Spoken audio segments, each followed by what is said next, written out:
So hello everyone. तो आज हम लोग का रहने वाला है लेक्चर नंबर 8। ठीक है, आज हम लोग का रहेगा लेक्चर नंबर 8 नहीं 9 तो 8 ही है। हाँ ओके, लेक्चर नंबर 8 रहेगा पॉलिटी का। और इसमें हम लोग स्टार्ट करने वाले हैं काफ़ी बड़ा चैप्टर जो पॉलिटी का माना जाता है, दैट इज़ पार्लियामेंट।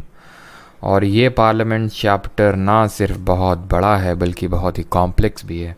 और ये जिसकी कॉम्प्लेक्सिटी इसको मैं सिंपल करूँगा आज के इस लेक्चर में। मोस्ट प्रोबेबली तो नहीं, ये चीज़ श्योर है कि पार्लियामेंट चैप्टर और साथ ही साथ जो स्टेट लेजिस्लेचर है वो साथ में करेंगे।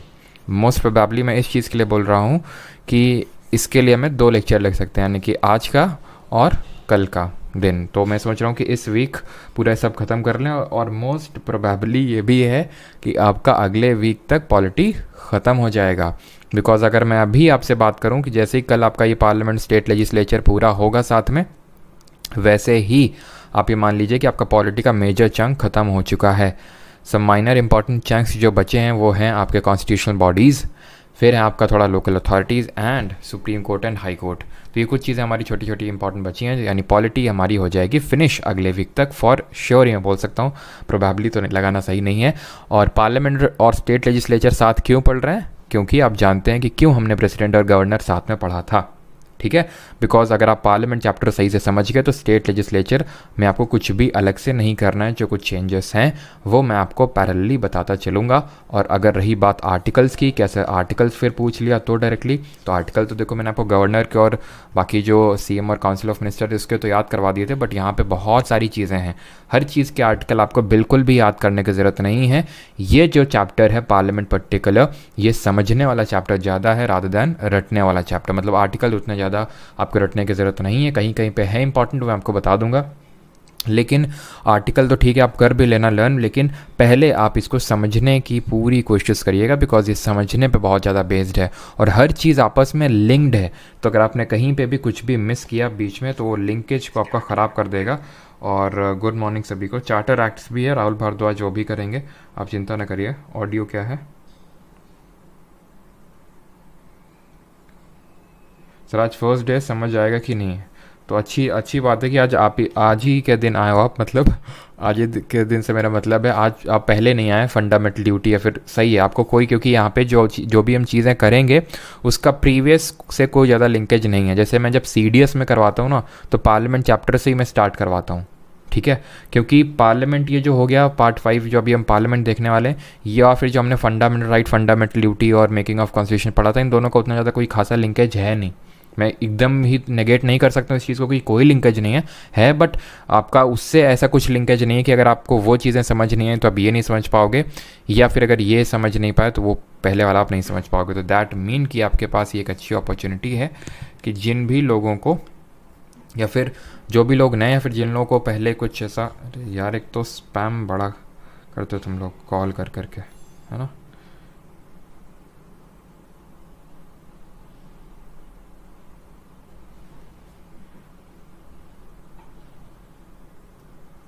ठीक, तो चलिए स्टार्ट करते हैं फिर पार्लियामेंट चैप्टर।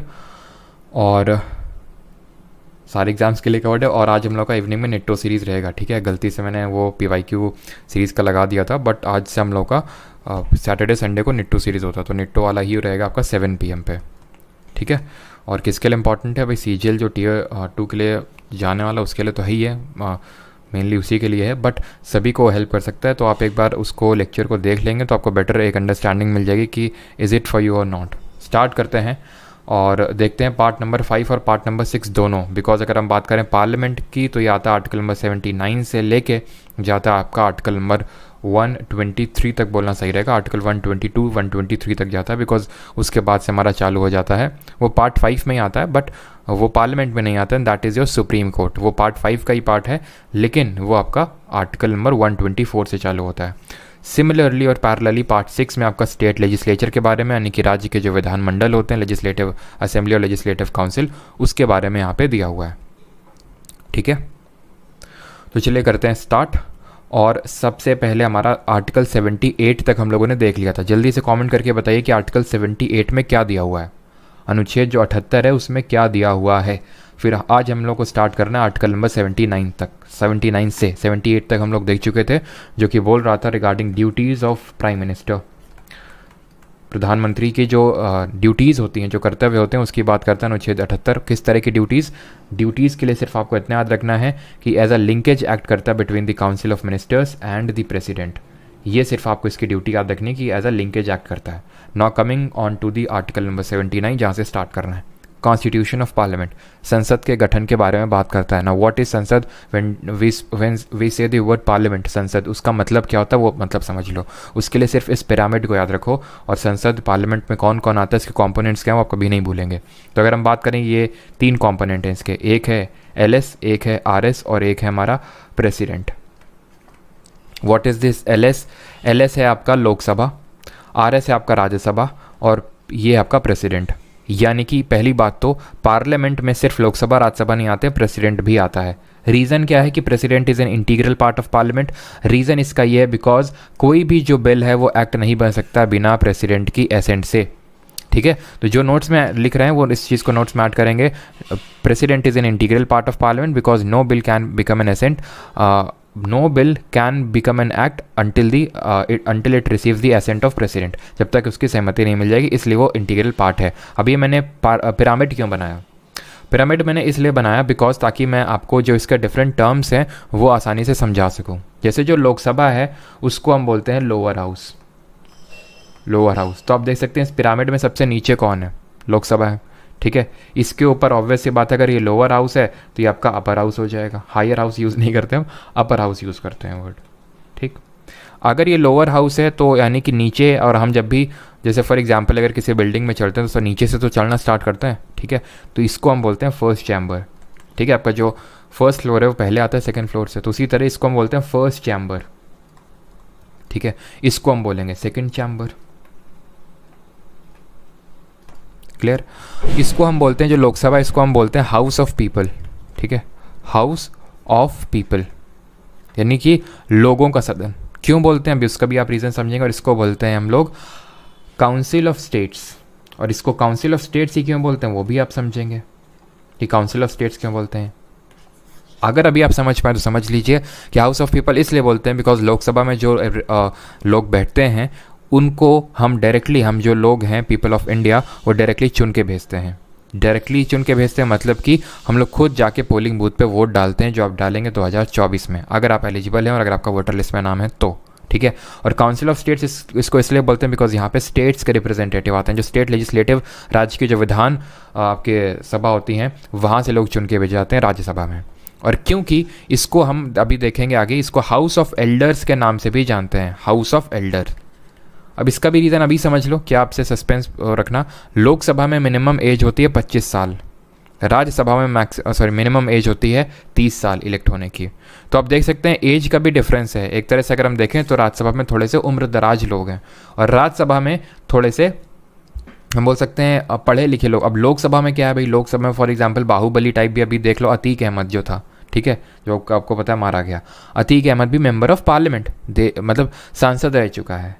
ठीक है, तो आपको क्या लगता है, लोग वो बहुत पढ़ा लिखा था, वो जो वहाँ पे बैठता होगा पार्लियामेंट में तो कितनी एक तरह से एम्पावर करता होगा पार्लियामेंट को, वो तो आप समझ ही सकते हैं, है ना। तो यहाँ पे क्या है कि लोग भौकाल देख के भी वोट दे देते हैं, लेकिन यहाँ पे क्या, जो हमारे इलेक्टेड रिप्रेजेंटेटिव हैं इन दी लेजिस्लेटिव असेंबली, जिनको हमने चुन के भेजा है, तो वो चुन के भेजते हैं। तो यूजुअली कंसिडर किया जाता है कि हाँ थोड़े से ठीक ठाक ढंग के लोग जाते हैं, बट दैट डजंट मीन कि it is always the case. Vijay Mallya भाई साहब राज्यसभा के मेंबर थे।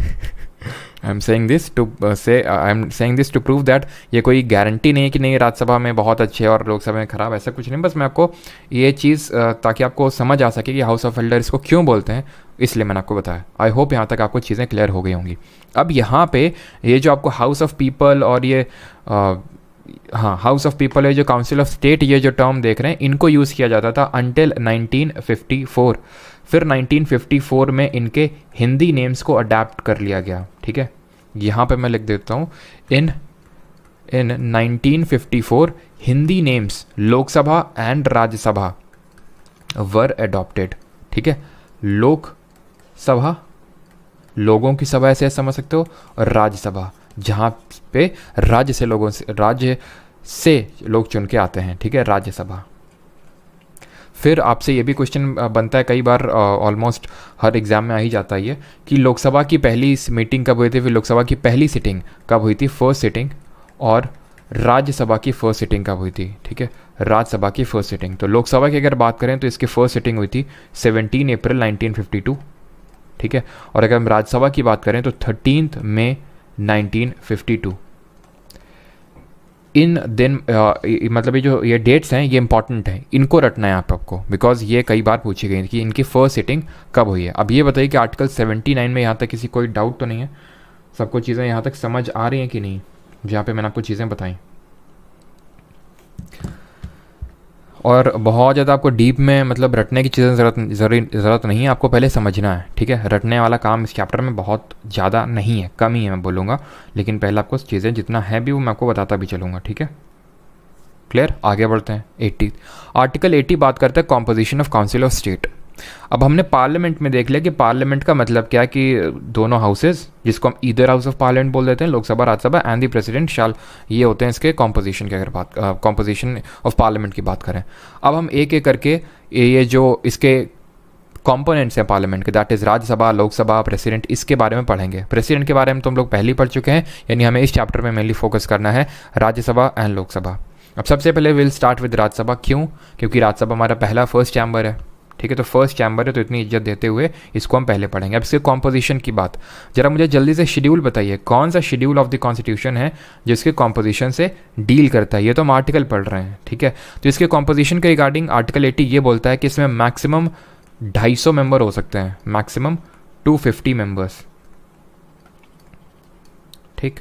अब ये जो 250 मेंबर्स का एक तरह से अगर मैं कॉम्पोजिशन की बात करूं फर्दर, तो इसमें 238 और 12 इस तरह से बाइफिकेशन या फिर डिवीजन है। 238 मेंबर्स जो होते हैं इसके इलेक्टेड होते हैं, निर्वाचित होते हैं, और जो 12 मेंबर्स होते हैं वो नॉमिनेटेड होते हैं, नामित होते हैं। इलेक्टेड और नॉमिनेटेड मतलब इसके लिए वोटिंग होती होगी लेजिस्लेटिव असेंबली में कि भाई हमें इन लोगों को चुन के भेजना है, जो जीतता है वो जाके राज्यसभा में बैठता है। नॉमिनेटेड का मतलब उसको कोई फॉर्मल प्रोसीजर ऑफ इलेक्शन से होकर नहीं गुजरना है।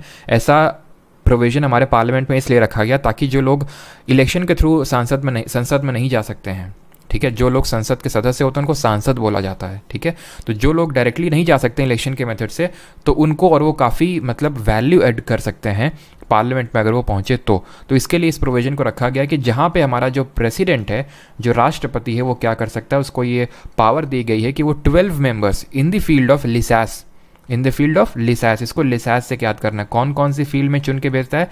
एक तो लिटरेचर यानी कि साहित्य, जिसको हिंदी में बोलते हैं लिटरेचर, या फिर चलो मैं यहाँ पे लिख देता हूँ, ठीक है, जो आपके 12 मेंबर्स नॉमिनेट होते हैं, ठीक है, जो आपके 12 मेंबर्स नॉमिनेट होते हैं वो किस फील्ड में करता है प्रेसिडेंट हमारा, तो लिसास, इसको याद करने का एक ट्रिक आप बोल सकते हो। ली से हो गया आपका लिटरेचर, एस से हो गया साइंस, ए से हो गया आर्ट, एंड इस एस से हो गया सोशल सर्विस, समाज सेवा, जिसको हिंदी में बोलते हैं। कला, विज्ञान और साहित्य के क्षेत्र में प्रेसिडेंट 12 मेंबर्स का नॉमिनेशन करता है in the Rajya Sabha. Is that clear? LISAS, इससे आप याद कर सकते हैं। और इसमें जो 238 है इसमें फर्दर डिवीजन रहता है। डिवीजन किस बेसिस पे रहता है, मैं यहाँ पे लिख देता हूँ अगेन। जो 238 इलेक्टेड मेंबर्स है ना, इलेक्टेड, ये कहाँ से आते हैं, ये स्टेट से आते हैं सारे, और लेजिस्लेटिव काउंसिल्स यूनियन टेरिटरी से आते हैं, ठीक है, यानी कि सारे ऑल स्टेट्स, ऑल जो हमारे 28 स्टेट्स हैं कंट्री में, वहाँ से आएंगे, प्लस ये जो हमारी 2 यूटीज़ हैं। सर यूटीज़ तो 8 हैं, सिर्फ 2 ही से क्यों आते हैं? 2 कौन सी हैं? कोई सिर्फ यही 2 यूटीज़ हैं। और जो 28 स्टेट से जो लोग आते हैं दे आर 229, और जो रिमेनिंग होते हैं 9 वो 2 यूटीज़ से। ये मैं बोल रहा हूँ मैक्सिमम, ये मैं एट प्रेजेंट की बात नहीं कर रहा हूँ, ठीक है। और 2 यूटीज़ हैं हमारी, दिल्ली एंड पुडुचेरी। अब अगर आपसे रीज़न पूछ ले कि क्यों ऐसा है कि इन्हीं सिर्फ 2 यूटीज़ का रिप्रेजेंटेशन है, बाकी का नहीं है, बिकॉज जो अदर यूटीज़ की पॉपुलेशन है, ठीक है, इस तरह से मैं लिख सकता हूँ, population of other UTs is very less to get representation in Rajya Sabha. Clear है? अब बात ये आती है कि किस तरह से रिप्रेजेंटेशन होता है, वो भी समझ लेते हैं। बिकॉज जो आर्टिकल 80 है यहाँ पे, इसके लिए मैं स्लाइड ऐड कर लेता हूँ, ठीक है। पहले तो बताइए यहाँ तक किसी कोई डाउट तो नहीं। अब यहाँ पे ये बात आती है कि रिप्रेजेंटेशन होता किस तरह से है। तो रिप्रेजेंटेशन यहाँ पे किस तरह से होता है वो देख लेते हैं। क्योंकि अभी मैंने आपको बताया कि इनकी जो बाकी यूटीज़ की पॉपुलेशन है वो बहुत कम है कि इनको रिप्रेजेंटेशन दिया जाए। ना रिप्रेजेंटेशन किस तरह से होता है उसको समझ लीजिए, फिर अभी हम बात करेंगे एट प्रेजेंट कैसा क्या रिप्रेजेंटेशन का माहौल है, ठीक है। तो रिप्रेजेंटेशन की अगर मैं बात करूं तो सबसे पहले इनडायरेक्ट इलेक्शन होता है, यानी कि अप्रत्यक्ष रूप से चुनाव होता है, पहली चीज़। दूसरी चीज़ ये है कि यहाँ पे प्रोपोर्शनल रिप्रेजेंटेशन होता है। प्रोपोर्शनल रिप्रेजेंटेशन यानी जिसको हम बोलते हैं अनुपातिक प्रतिनिधित्व, रिप्रेजेंटेशन। और single transferable vote, STV short में लिख रहा हूँ बिकॉज ये टर्म्स आपके लिए नए नहीं है, एकल संक्रमणीय मत और अनुपातिक प्रतिनिधित्व। जल्दी से बताइए इन टर्म्स को आपने हम लोगों ने और कहाँ पे किया था, ठीक। तो ये जो टर्म्स हम लोगों ने किए थे प्रेसिडेंट के इलेक्शन के टाइम पे, और ऐसे ही वहाँ पे भी इनडायरेक्ट इलेक्शन था, प्रोपोर्शनल रिप्रेजेंटेशन था और एसटीवी सिंगल ट्रांसफरेबल वोट था। तो यहाँ पे भी राज्यसभा में ऐसे इलेक्शन होता है, यानी कि पॉपुलेशन के प्रोपोर्शन में रिप्रेजेंटेशन मिलेगा लोगों को। लोगों से मेरा मतलब है जो लोग राज्यसभा में चुन के आ रहे हैं उनको पॉपुलेशन के उसमें प्रोपोर्शन में मिलेगा। अब किस तरह से सीट्स का डिवीजन होता है ये अभी हम आगे पढ़ेंगे, बट अभी के लिए आपको ये समझना है कि भाई प्रोपोर्शनल रिप्रेजेंटेशन यानी कि पॉपुलेशन के प्रोपोर्शन में रिप्रेजेंटेशन होता है। दिल्ली पुडुचेरी की पॉपुलेशन इतनी है कि उनको वहाँ पर रिप्रेजेंटेशन दिया जा सकता है, और वहीं पर लेजिस्लेटिव असेंबली है अगर हम देखें तो। बाकी और किसी स्टेट में लेजिस्लेटिव असेंबली, यूटी में किसी सारे स्टेट में आपकी लेजिस्लेटिव असेंबली है, लेकिन यूटी की अगर बात करें तो सिर्फ दो ही हैं, ये दो हैं दिल्ली एंड पुडुचेरी। अभी आपके जो जम्मू एंड कश्मीर है उसको में भी जब इलेक्शन होंगे तो वहाँ पे भी आपको मिल जाएंगे क्या, जो आपका एक तरह से लेजिस्लेटिव असेंबली। एट प्रेजेंट अब बात कर लेते हैं कि जो मौजूदा समय में क्या राज्यसभा की स्थिति है, यहाँ पे कितना रिप्रेजेंटेशन है। तो एट प्रेजेंट 245 सीट्स हैं। एट प्रेजेंट की मैं बात कर रहा हूँ, 250 हो सकते हैं एक्सम, 245 है। 5 वेकेंट क्यों है? 5 वेकेंट है जो ये पीओके वाला हिस्सा है, फिर अक्साइचिन वाला जो एरिया है। कल को इसको हम अखंड भारत का जब हिस्सा बनाएंगे तो उनको भी तो रिप्रेजेंटेशन देना होगा, तो इसलिए हमने ये 5 सीट्स को वेकेंट छोड़ रखा है अभी, ठीक है। और सारे स्टेट से अगर मैं डिवीज़न की बात करूँ तो 229 की 229 स्टेट्स से फिल्ड हैं ऑलरेडी। 9 जो यूटीज़ आनी चाहिए उनमें से 4 हैं, तो कितनी हुई 233, और बाकी आई थिंक सारी नॉमिनेटेड हैं इसमें। हाँ, बाकी सारे नॉमिनेटेड हैं।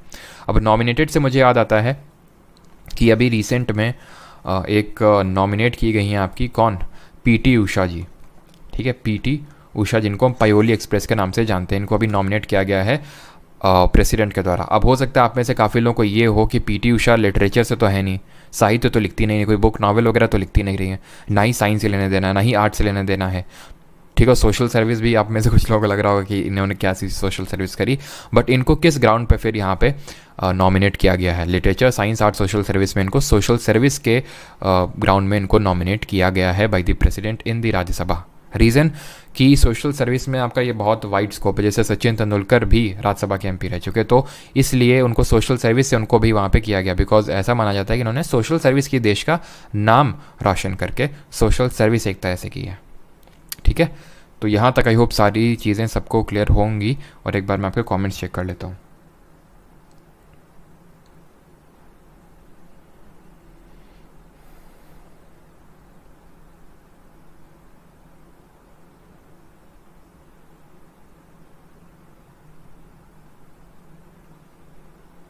ठीक, चलिए क्लियर है सभी को।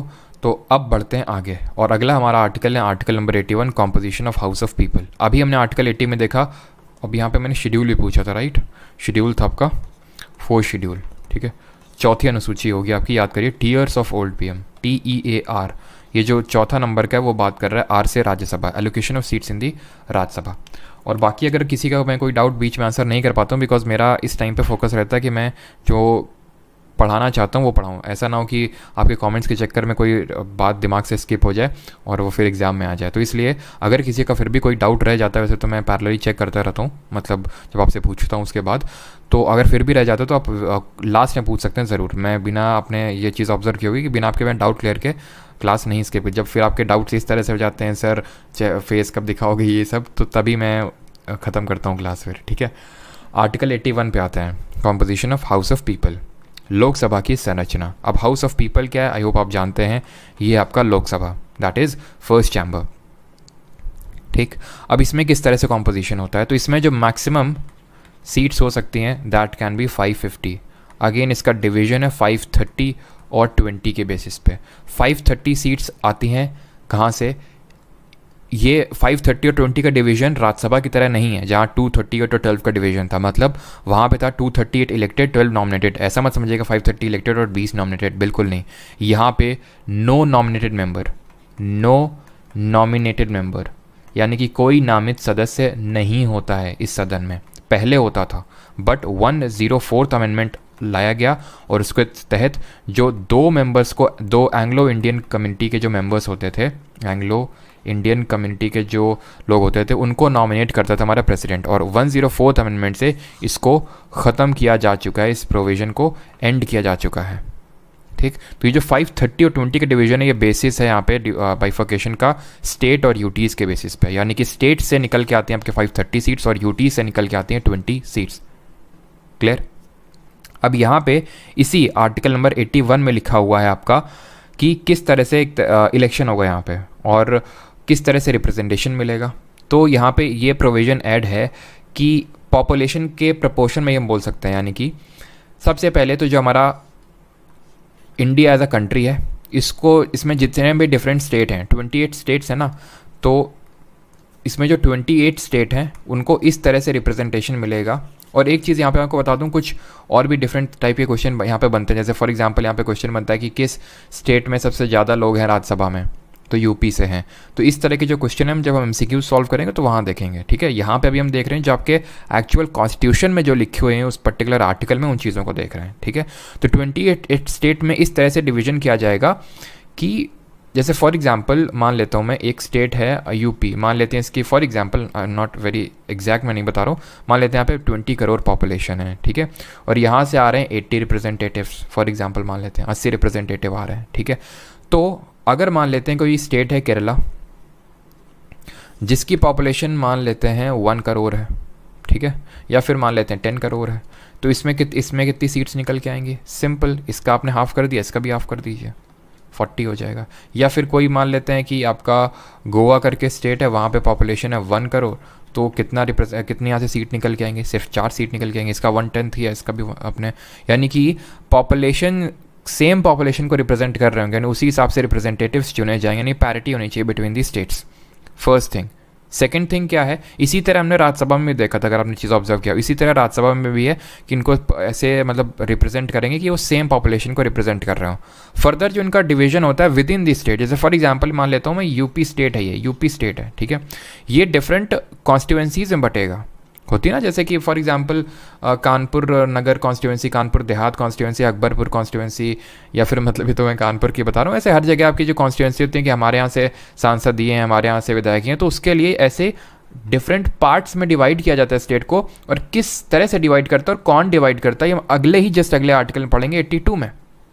बट ये जो 81 है, ये एक तो कॉम्पोजिशन है जो लोकसभा की बात करता है, तो ये बात करता है कि पैरिटी रहनी चाहिए विद इन द स्टेट, पहली बात तो। और दूसरी बात ये है कि मतलब parity with in among the state, यानी इंटर स्टेट अगर मैं बात करूँ, और इंट्रा स्टेट भी पैरिटी होनी चाहिए। इंट्रा स्टेट मतलब है कि फॉर एग्जांपल ये जो मैंने डिवीजन किया है, तो ये इसका बेसिस ये रहा होगा कि ये यहाँ पे जितनी पॉपुलेशन रहती है उतनी पॉपुलेशन यहाँ भी रहती है, उतनी पॉपुलेशन यहाँ पे भी रहती है, ताकि एक रिप्रेजेंटेटिव सेम पॉपुलेशन को रिप्रेजेंट कर रहा हो।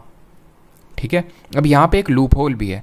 लूप होल आप समझिए क्या होगा यहाँ पे। लूप होल ये होगा कि यूपी जैसे इतने, जहाँ पे भर के मतलब इतनी ज़्यादा जनसंख्या, सबसे हमारा पॉपुलर स्टेट है, और जैसे फॉर एग्जांपल बात कर लें सिक्किम जो कि लीस्ट पॉपुलर स्टेट है, तो या फिर साउथ इंडिया के स्टेट हैं, जो अब देखो होता क्या जनरली, जहाँ पे लिटरेसी कम होती है वहाँ पे पॉपुलेशन ज़्यादा होती है, ऐसा होता है। जैसे केरला अगर हम बात करें तो काफ़ी लिटरेट है, काफ़ी से मतलब मोस्ट लिटरेट स्टेट है अकॉर्डिंग टू 2011 का सेंसस। पॉपुलेशन कम है साउथ इंडिया में, वैसे भी उतनी पॉपुलेशन है नहीं जितनी नॉर्थ इंडिया में।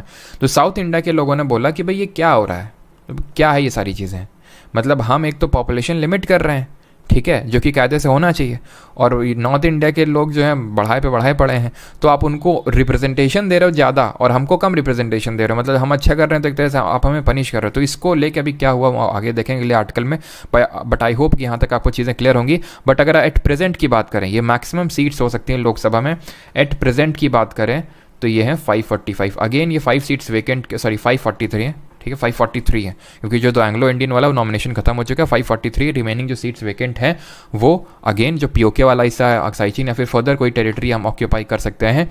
अच्छा ये बताइए, जब हम टेरिटरी को अपने इंडियन जो किसी फॉरेन टेरिटरी को इंडिया में अगर हमें एक्सेप्ट करना है तो कौन से आर्टिकल का यूज़ करके ये होता है, कमेंट बताइए जल्दी से। हम लोगों ने पार्ट 1 ऑफ द कॉन्स्टिट्यूशन पढ़ा था, तो यहाँ तक चीज़ें क्लियर हैं आपकी। ठीक, अब बढ़ा जाए अगले आर्टिकल पे, आर्टिकल नंबर 82। तो ठीक है, और इसी तरह यहाँ पे भी रिप्रेजेंटेशन तो हमने देखा था। और यहाँ पे इलेक्शन का अगर मैं मेथड बात करूँ, ठीक है, तो यहाँ पे डायरेक्ट इलेक्शन होता है, ठीक है, यानी कि प्रत्यक्ष चुनाव होता है और लोग डायरेक्टली जाके पोलिंग बूथ्स पे वोट डालते हैं। अब आते हैं article number 82, readjustment after each census, प्रत्येक जनगणना के बाद पुनः समायोजन। अब यहाँ पे मैंने पॉपुलेशन टर्म को यूज़ किया कि सेम पॉपुलेशन को रिप्रेजेंट कर रहा होगा, ये सेम पॉपुलेशन को रिप्रेजेंट कर रहा होगा, उसी तरह यूपी जितना सेम पॉपुलेशन को रिप्रेजेंट कर रहा होगा, और केरल भी, सिक्किम भी, हर स्टेट, ठीक है, नहीं inter state and intra state parity वो होनी चाहिए।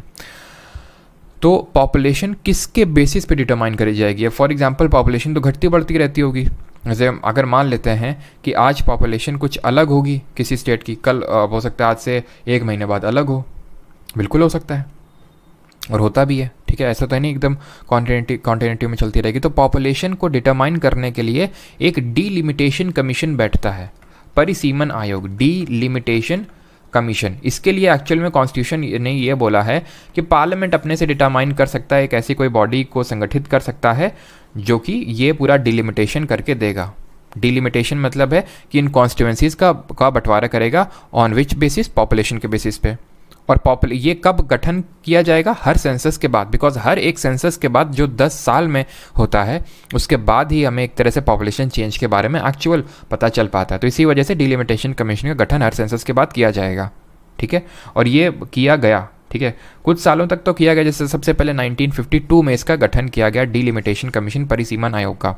लेकिन फिर वही जो मैंने आपको बात बोली कि जो साउथ इंडिया के जो स्टेट्स थे उन्होंने ये बात उठाई कि हर सेंसस के बाद आप ये देख रहे हैं कि नॉर्थ इंडिया की पॉपुलेशन इंक्रीज हो रही है हमारे कंपैरिजन में, तो उनको और रिप्रेजेंटेशन मिल रहा है। अच्छा मैं आपको यूएसए में अगर बताऊँ तो यूएसए का जो अपर हाउस होता है, जैसे हमारे यहाँ राज्यसभा है, तो उनके यहाँ जो हाउस ऑफ सेनेट है वहाँ पे हर एक स्टेट से 2-2 सीट निकल के आती हैं, यानी कि चाहे आपकी पॉपुलेशन जितनी भी हो लेकिन हर स्टेट को इक्वल रिप्रेजेंटेशन मिला हुआ है।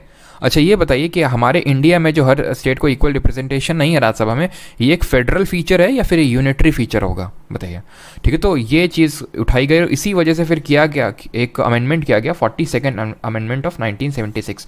उसने बोला कि 2000 तक सीट्स फिक्स हो जाएंगी, यानी कि फ्रीज कर देते हैं हम 42nd अमेंडमेंट से, यानी कि अब कोई हर सेंसस के बाद आपको कोई कमीशन, डिलिमिटेशन कमीशन बिठाने की ज़रूरत नहीं है। जो पहले पॉपुलेशन थी उसी के बेसिस पे, जो 1971 में थी उसी के बेसिस पे आप करते रहो, ठीक है। फिर फर्दर इस चीज़ को एक्सटेंड कर दिया गया, 84th अमेंडमेंट जो हुआ आपका, उससे 2026 तक के लिए एक्सटेंड कर दिया गया कि 2026 तक आपको अगेन कोई डिलिमिटेशन कमीशन बिठाने की ज़रूरत नहीं है। जो 1991 था पहले, फिर अभी 2001 हो गया, ठीक है, कि जो 2001 की जो पॉपुलेशन है अकॉर्डिंग टू 2001 का सेंसस, उसके अकॉर्डिंग आप करते रहो क्या, सीटों का बंटवारा, आपको बिठाने की ज़रूरत नहीं है। तो बस ये आपको अमेंडमेंट पता होना चाहिए कि 84th अमेंडमेंट ने डिलिमिटेशन कॉन्स्टिट्यूएंसीज का 2026 तक फ्रीज कर रखा है। आई होप यहाँ तक सारी चीज़ें सभी को क्लियर होंगी, ठीक है। 2001 के सेंसस के अकॉर्डिंग सारी चीज़ें फ्रीज हो चुकी हैं। अब आते हैं आर्टिकल नंबर 83 देखते हैं, and that talks about the duration of houses of parliament. संसद के सदनों की अवधि कितनी होगी? ड्यूरेशन, क्या है डाउट?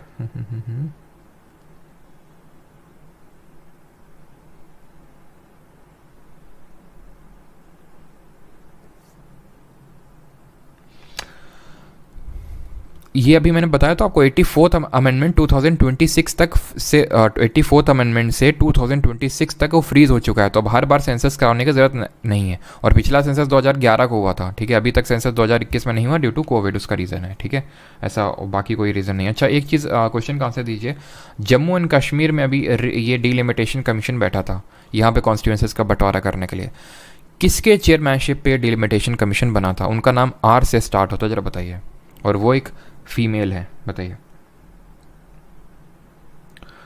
चलिए तो अभी आते हैं duration of houses of parliament. सबसे पहले हम बात कर लेते हैं अपने राज्यसभा की कि इसका ड्यूरेशन कितना होता है। इसका कोई ड्यूरेशन नहीं होता है, no duration. Rajya Sabha as a house इसका कोई ड्यूरेशन नहीं होता, बट राज्यसभा के जो मेंबर्स होते हैं, जो इनके जो सदस्य होते हैं, इनका ड्यूरेशन होता है, मेंबर्स का जो ड्यूरेशन होता है दैट इज़ ऑफ 6 ईयर्स, 6 साल का होता है। किस बेसिस पे होता है कि इसके जो 1/3 मेंबर्स हैं, 1/3 जो मेंबर्स हैं retire after every 2 years, 1/3 members retire after every 2 years, हर 2 साल में रिटायर होते रहते हैं इसके 1/3 सदस्य। तो कुछ लोग को ये हो सकता है लगे कि 2 साल कार्यकाल हुआ, 2 साल नहीं सर। जैसे फॉर एग्जांपल पहले, और एक चीज़ यहाँ पे नोट कर रहिएगा कि ये चीज़ कहीं कॉन्स्टिट्यूशन में लिखी हुई नहीं है, मैं आपको बता दूँ। भले मैं आपको आर्टिकल 83 पढ़ा रहा हूँ यहाँ पे, और राज्यसभा का कोई ड्यूरेशन नहीं होता, राज्यसभा के मेंबर्स का 6 ईयर्स का ड्यूरेशन होता है, बट आर्टिकल 83 में ये लिखा हुआ है कि पार्लियामेंट को ये एक तरह से पावर दी गई थी कि आप डिटरमाइन कर लो अपने आप से कि राज्यसभा के मेंबर्स का क्या ड्यूरेशन होगा। तो पार्लियामेंट ने एक एक्ट इनैक्ट किया, RPN यानी कि रिप्रेजेंटेशन ऑफ पीपल्स एक्ट 1951, उसके तहत ये डिसाइड किया कि जो पहला वाला राज्यसभा का गठन बना था वो उसके मेंबर्स को तो लॉटरी बेसिस पे रिटायर कर दिया जाएगा, लेकिन अब से जो भी हैं 1/3 मेंबर्स हर 2 साल में रिटायर होते रहेंगे। जैसे फॉर एग्जांपल आप इसको इस तरह से समझ सकते हो, वैसे अगर ना भी समझ में आए तो कोई इतना वो खासा दिक्कत वाली बात है नहीं। जैसे फॉर एग्जांपल ये अभी आए, ठीक है, तो मान लेते हैं कि ये आए हैं चुन के आपके 2020 में, ठीक है, ये चुन के हैं 2022 में, ये आए हैं 2000, मान लेते हैं अगले साल आते हैं 24 में चुन के। कुछ मेंबर्स इसमें आते हैं 2020 में चुन के, कुछ आते हैं 2022 में और कुछ आते हैं 2024 में, ठीक है। तो अब मुझे बताइए कि ये जो 2020 वालों का कार्यकाल कब ख़त्म होगा? 2026 में, 2026 में, यानी कि इससे 2 साल बाद। तो उसी सेंस से बोला गया कि एवरी जो 1/3 मेंबर, ये 1/3 को रिप्रेजेंट कर रहा है, 1/3, तो 1/3 मेंबर है retire after every second year. 2026 के बाद 2028 में कौन हटेंगे, किनका टेन्योर पूरा हो जाएगा? 2022 वालों का। फिर 30 में किसका हो जाएगा? 2024 वालों का।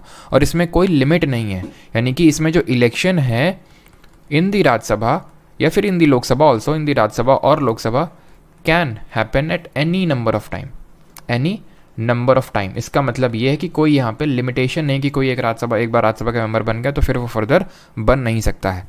अब राज्यसभा की तो बात कर ली, लोकसभा की भी बात कर लेते हैं। एज अ हाउस और इसके जो मेंबर्स हैं दोनों का, एज अ हाउस और इसके मेंबर्स का, तो इसमें आर्टिकल में ये लिखा हुआ है कि unless it is dissolve before the expiration of its 5 years, ये आपकी 5 साल तक कॉन्टिन्यू रहती है, 5 साल तक। बट अनलेस डिजॉल्व्ड का मतलब क्या है कि अगर जब तक इसको भंग ना किया जाए, क्योंकि हमने पिछले लेक्चर में देखा था किस तरह से लोग 13 दिन भी प्रधानमंत्री के सिर्फ 13 दिन के लिए थे, ठीक है। जैसे अगर हम बात करें अटल बिहारी वाजपेयी जी की सरकार 13 दिन तक रही, क्योंकि नो कॉन्फिडेंस मोशन अविश्वास प्रस्ताव हो गया, बिकॉज आर्टिकल 75 हमें बोलता है, एक तो इंडिविजुअल रिस्पॉन्सिबिलिटी डिटरमाइन करता है काउंसिल ऑफ मिनिस्टर की टुवर्ड्स प्रेसिडेंट, और कलेक्टिव रिस्पॉन्सिबिलिटी है towards the lower house that is Lok Sabha.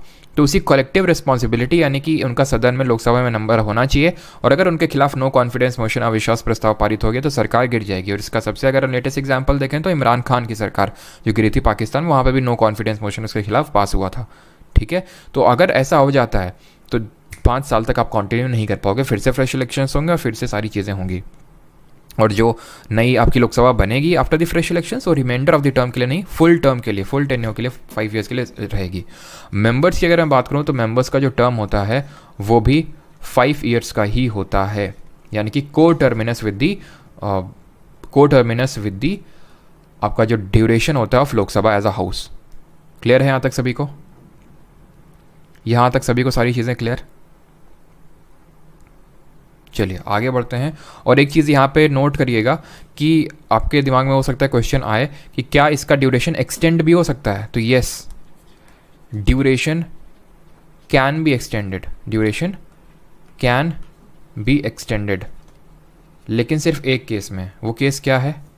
Only in case of emergency. जब नेशनल एमरजेंसी लगी हो उस केस में ड्यूरेशन एक्सटेंड किया जा सकता है for 1 year at a time.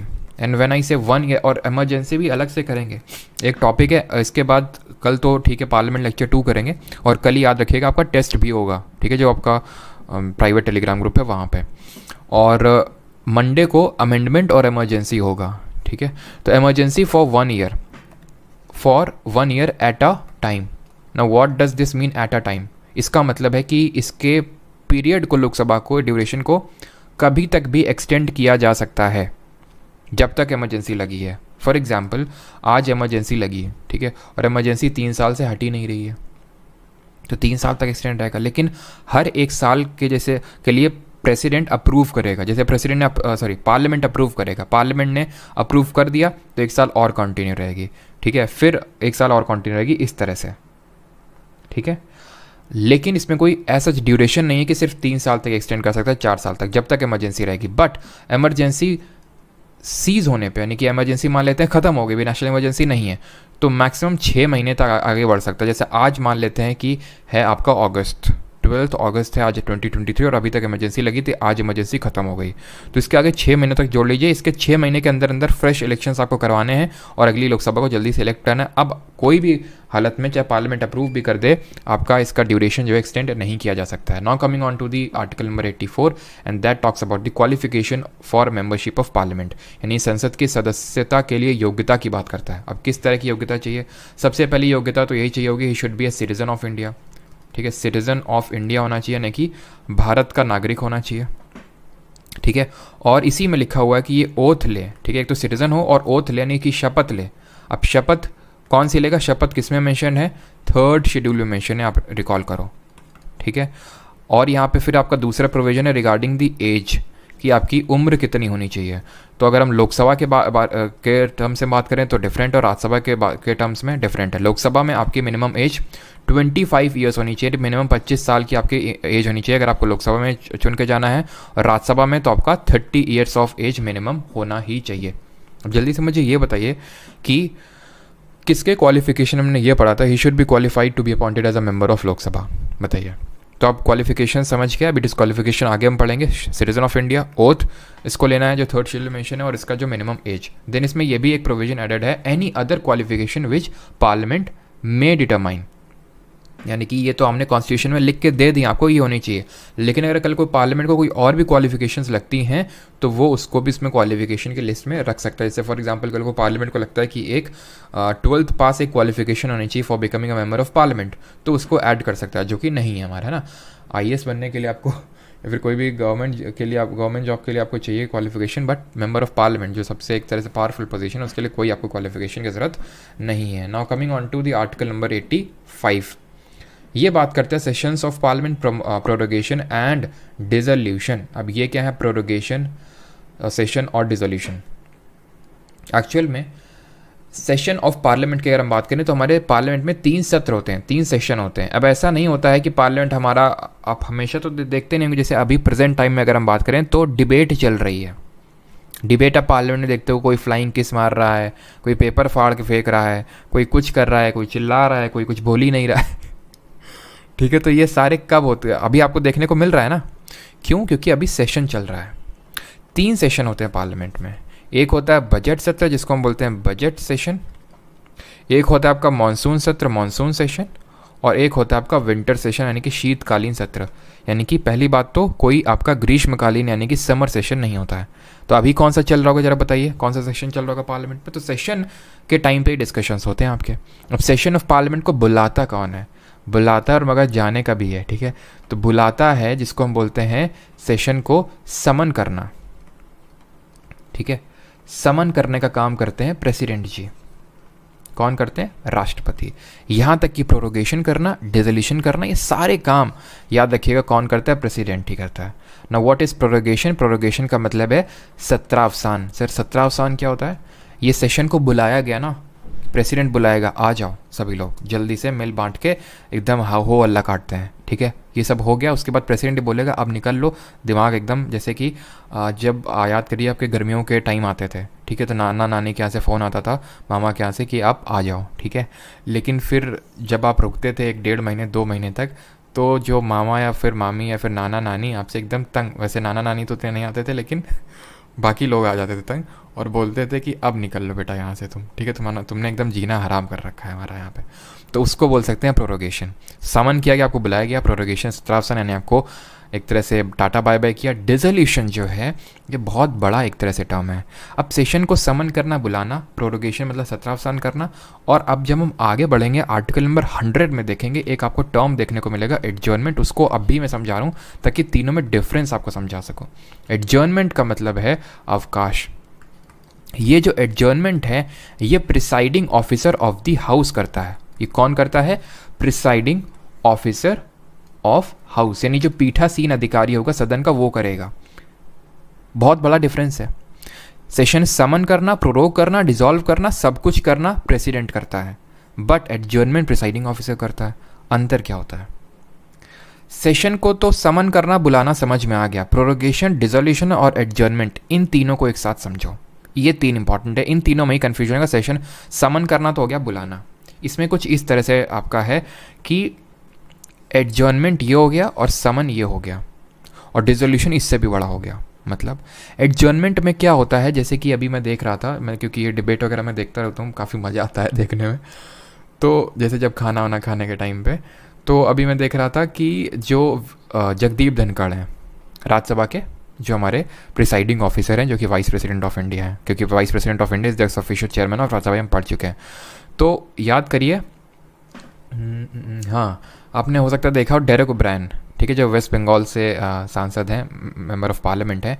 तो उन्होंने बोला, मतलब उन्होंने ये इशू रेज़ किया कि सर जब आप बाकी मतलब जब बीजेपी के मेंबर्स का नाम ले रहे हैं तो उनका नाम लेके बीजेपी बोल रहे हैं। अभी आपने नाम लिया तो कांग्रेस और या फिर उस पार्टी का नाम क्यों नहीं ले रहे हैं? ठीक है, तो ऐसा करके उन्होंने इशू रेज़ किया। उन्होंने बोला डेरेक ओब्रायन बैठ जाओ। डेरेक ओब्रायन नहीं माने। ठीक है, तो उन्होंने क्या किया, वो उन्होंने कहा कि सेशन एडजर्न्ड, सेशन को उन्होंने एडजर्न कर दिया और उन्होंने बोल दिया कि अब हम लोग लंच के बाद मिलेंगे।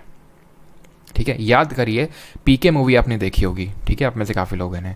पीके मूवी में क्या था, जब आमिर खान जाता है वहाँ पे और पंडित जी से मतलब कुछ ऐसा कुछ इशू रेज़ करता है वहाँ पे, तो पंडित जी के जो सहयोगी होते हैं बोलते हैं आरती शुरू की जाए, मतलब चीज़ को कवर अप करने के लिए। तो उसी से आप रिलेट कर सकते हो कि एडजर्नमेंट कर देते हैं हमारे प्रिसाइडिंग ऑफिसर। लेकिन सिर्फ इसीलिए नहीं करते हैं, ये हम देखेंगे आर्टिकल नंबर 100 में जब देखेंगे। दैट मीन्स कि एडजर्नमेंट एक चीज़ है कि भाई आपने बोला कि अभी चलो छुट्टी है, कल आके मिलते हैं या फिर लंच के बाद मिलते हैं, यानी कि आपने एक डेट मेंशन कर दी, किसने? प्रिसाइडिंग ऑफिसर ने, कि हम लोग इस दिन आके अब मिलेंगे। That is called an adjournment of presiding officer करता है। Now what is this prorogation? Prorogation है, प्रोरोगेशन में क्या है, आपने एक पूरे सेशन को उड़ा दिया। ठीक है, it ends a session, it ends a session.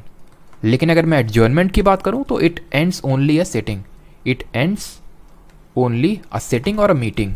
ठीक है, it's only ends a sitting और अ मीटिंग। अभी सिटिंग और मीटिंग में अंतर क्या होता है वो भी समझ लो। वैसे तो ये पूछेगा नहीं, बट इन लोगों का जो सत्र चालू होता है, दिन चालू होता है सुबह 11 बजे से चालू होता है। एक दिन को हम बोलते हैं, जब एक दिन मिलते हैं उसको बोलते हैं मीटिंग। और एक मीटिंग में होती है 2 सीटिंग, एक प्री लंच और एक पोस्ट लंच। ठीक है, 1 बजे इन लोगों का फिर लंच होता है, पहले 11 से 12 क्वेश्चन आवर चलता है, प्रश्नकाल। अब क्योंकि ये कॉन्स्टिट्यूशन में कहीं मेंशन नहीं है क्वेश्चन आवर, प्रश्नकाल, इसलिए उसको हम यहाँ पे मतलब अभी इसको आप आर्टिकल में नहीं पढ़ोगे, लेकिन ये सारी चीज़ें आपको करवा दूंगा। ठीक है, जो एक्स्ट्रा चीज़ें हैं। तो सबसे पहला जो घंटा होता है उसको हम प्रश्नकाल बोलते हैं, जहाँ पे लोग क्वेश्चंस रेस करते हैं। कौन? जो हमारे मान लेते हैं विपक्षी दल हैं, वो क्वेश्चन पूछेंगे।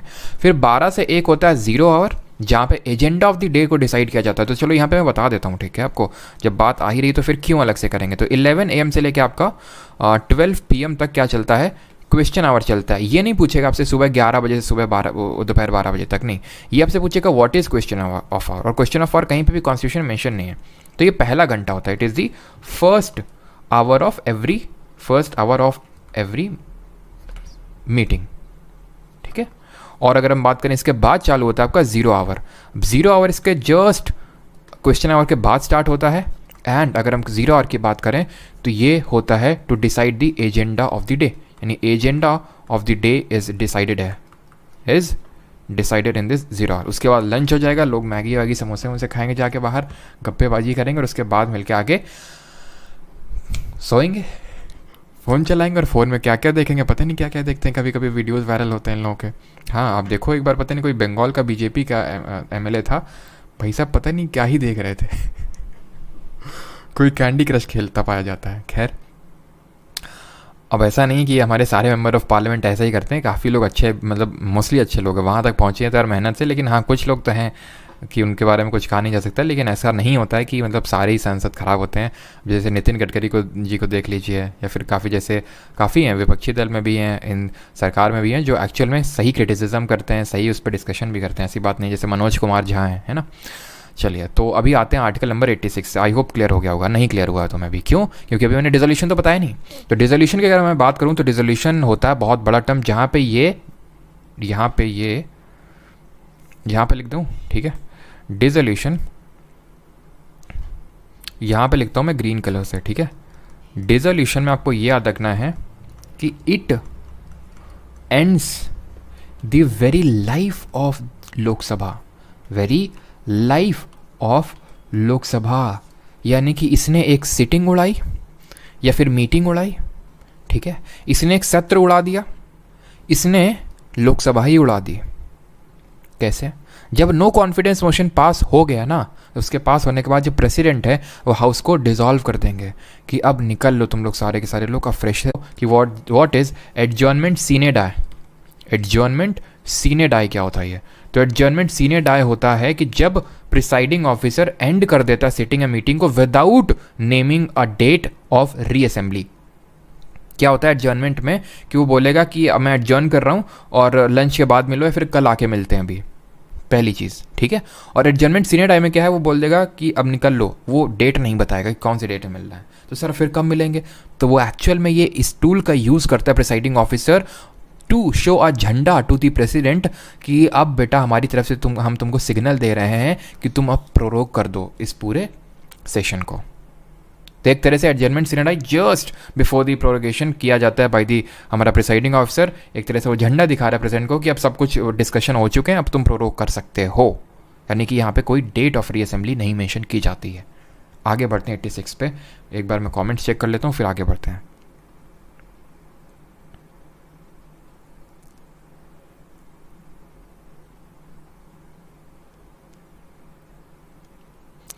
चलिए, क्लियर है, क्लियर है, क्लियर है। Okay okay okay okay okay. Repeat repeat repeat. क्या चीज़ की, क्या चीज़, क्या रिपीट करना है? बफरिंग हो रही है क्या? बफरिंग हो रही है क्या? क्यों? एक सेकंड रुको। अभी भी बफरिंग हो रही है क्या? एक बार कंफर्म कर दो। सर आर यू मैरिड, ये काफ़ी अच्छा क्वेश्चन था। बफरिंग अभी भी हो रही है?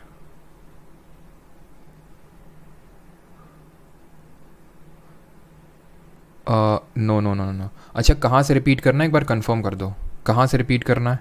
अब सही हो गया। Okay okay okay okay. Last slide repeat करनी है, मैं रिपीट करता हूँ, कोई नहीं कोई नहीं।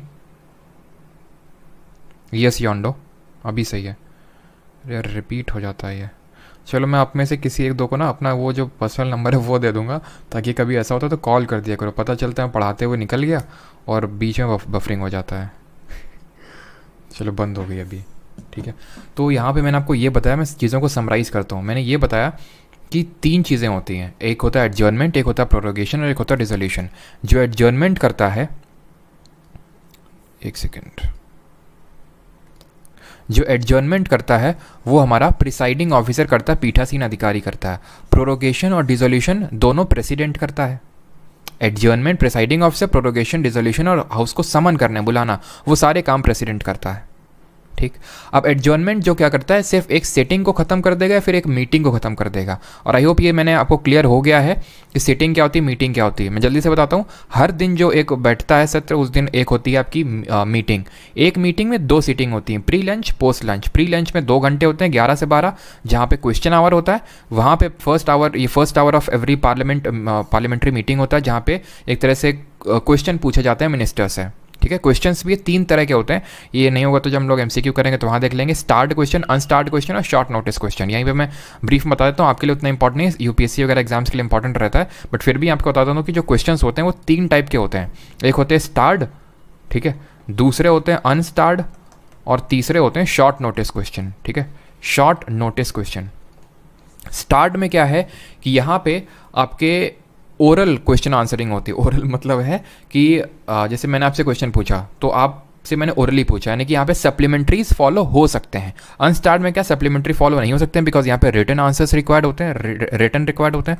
शॉर्ट नोटिस में यानी एटलीस्ट 10 दिन का नोटिस देना होगा उस मिनिस्टर को, एटलीस्ट 10 दिन का, ठीक है, शॉर्ट नोटिस, तभी आप उससे वो क्वेश्चन पूछ सकते हो। तो 3 तरह के क्वेश्चन होते हैं जिनको डिफरेंट तरह के पेपर्स में पब्लिश किया जाता है। खैर, ये क्वेश्चन आवर हो गया। अब अगला वाला जो घंटा होगा 12 से 1 जो होता है वो 0 आवर होता है, जिसको हम शून्य काल बोलते हैं। यहाँ पे एजेंडा ऑफ द डिसाइड होता है कि हम जब लंच के बाद मिलेंगे तो क्या हम एजेंडा क्या है हमारा, हम किस पे डिस्कशन करेंगे, दैट इज़ 0 आवर। प्रोरोगेशन क्या है, ये एक सेशन को उड़ा देता है, सेशन को खत्म। एडजर्नमेंट एक सीटिंग या मीटिंग को खत्म कर रहा है कि प्रिसाइडिंग ऑफिसर ने बोला कि आज का यहाँ पे आपका सीटिंग खत्म होता है, पोस्ट लंच मिलेंगे या फिर अब हम कल मिलेंगे। यहाँ पे क्या प्रोरोगेशन में वो सेशन को ही ख़त्म कर देता है प्रेसिडेंट, ठीक है। जिस तरह से आई थिंक ये मामा के घर जाने वाला एग्जांपल मैंने आपको बता दिया है, क्लियरली आपको समझ में आ गया है, ठीक है। क्वेश्चन आवर एडजर्न होता है, हाँ वही एडजर्न होता है आपका जो, इफ क्या फिर से बफरिंग हो रही है क्या, ये बीच बीच में फालतू मत लिखा करो, बफरिंग है ना। तो और अगर डिसोल्यूशन की अगर बात करें तो it ends the very life of Lok Sabha, यानी कि डिसोल्यूशन में आपको 2 चीज़ें याद रखनी है। सबसे पहले ये सिर्फ प्रेसिडेंट करेगा, और दूसरी बात ये सिर्फ आपका लोकसभा में ही, और ये मैंने बता दिया। 1 सेकंड रुको, 1 सेकंड, ये चीज़ तो मैंने बता दी ना ड्यूरेशन पे, हाँ ये चीज़ ड्यूरेशन पे हो चुकी है।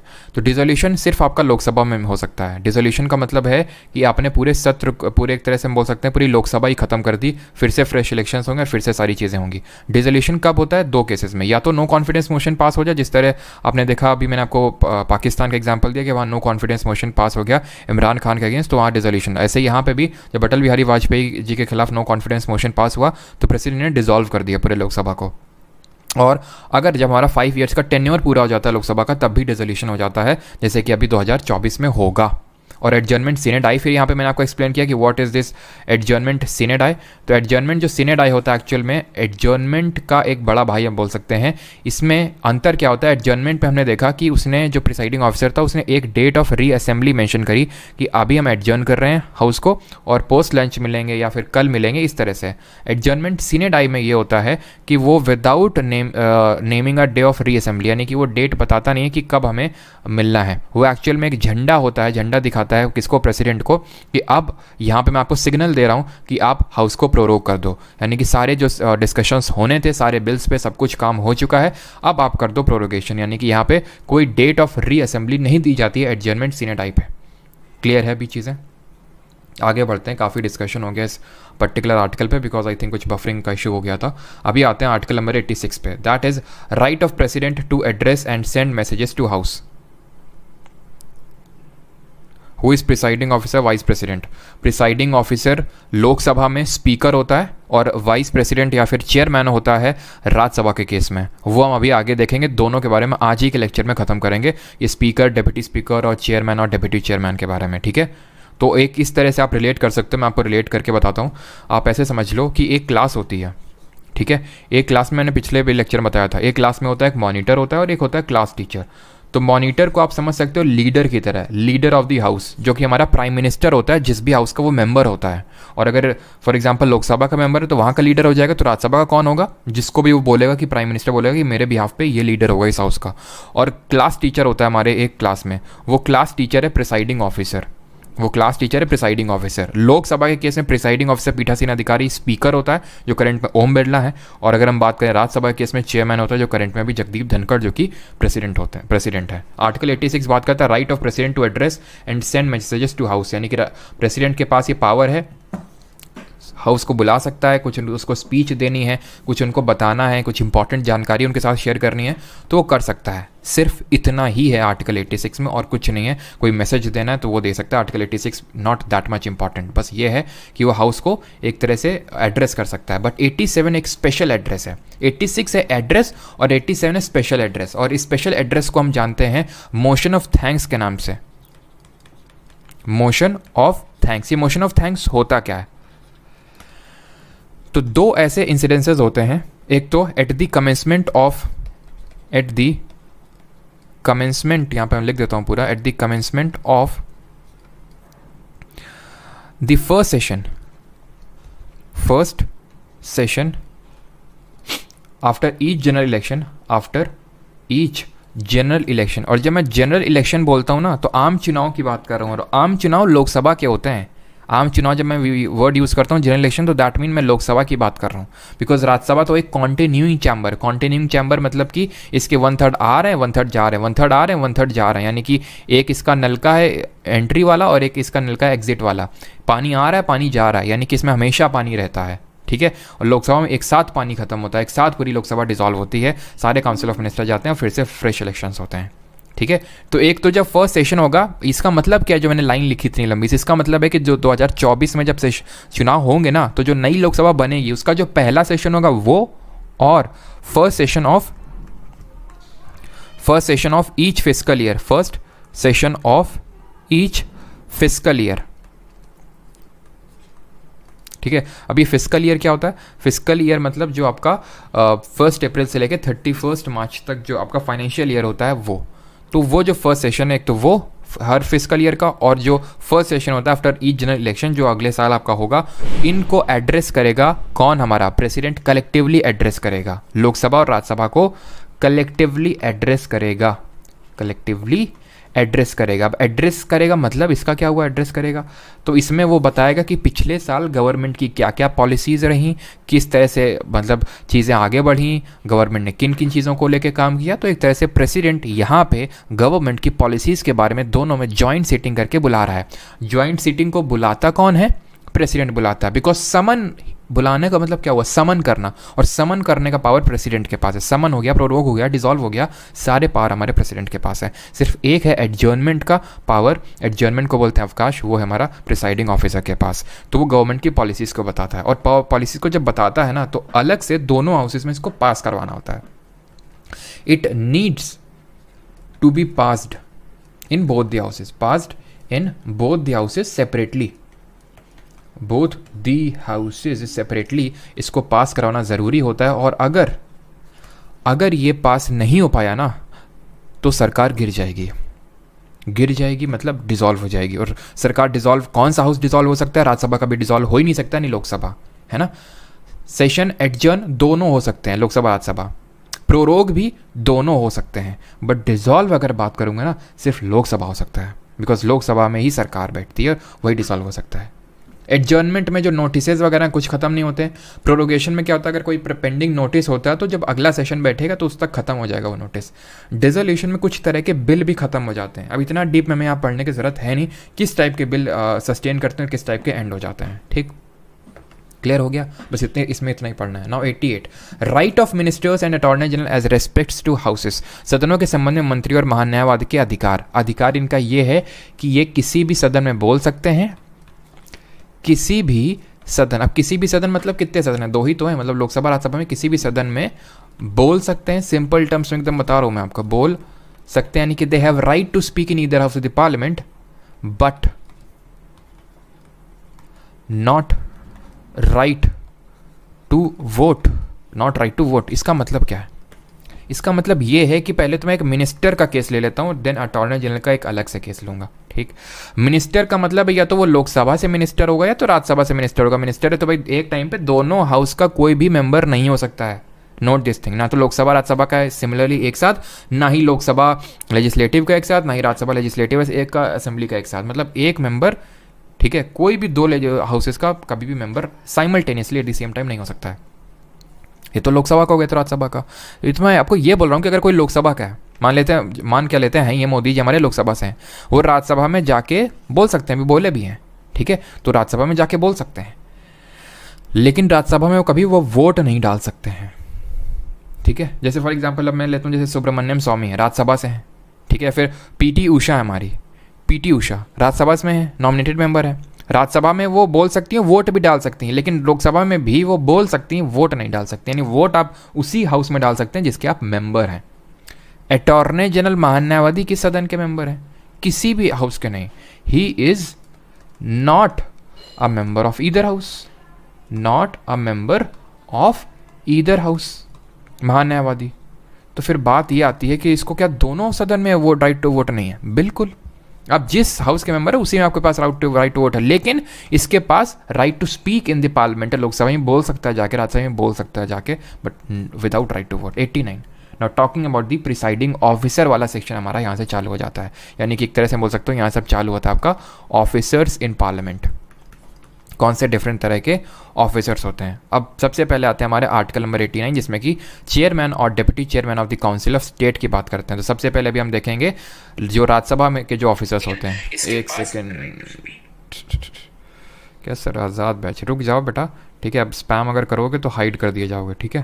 तो इस वजह से लास्ट में ये पूछना, बीच में पॉलिटी को डिप्लॉय में लक्ष्मीकांत से पढ़ना पड़ा। अच्छा, डीपली में लक्ष्मीकांत से पढ़ना पड़ेगा। कुछ लक्ष्मीकांत और रजनीकांत की ज़रूरत नहीं है, जितना यहाँ पे करा रहा हूँ उतना सफिशिएंट है, ठीक है। आप नोट्स आपको मिल ही जाते हैं, यहाँ पे मैं समझा देता हूँ सारी चीज़, कोई समझ में नहीं आती वो आप यहाँ पे पूछ सकते हो। तो आपको कुछ भी करने की लिटरली ज़रूरत नहीं है, बस समझो, यहाँ पे नोट्स आपने मिल ही जाने हैं, उन्हीं को पढ़ना है, ठीक है।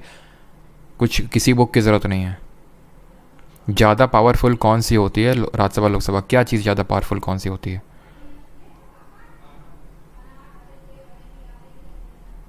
बिल्कुल, अभी रंजन को कोई ने स्पीच दिया, बिल्कुल किसी भी हाउस में दे सकते हैं स्पीच। आर यू मैरिड मतलब इसका ही अभी कौन सा रेलेवेंसी है, ऐसा कौन सा भी डिस्कशन चल रहा है जो ये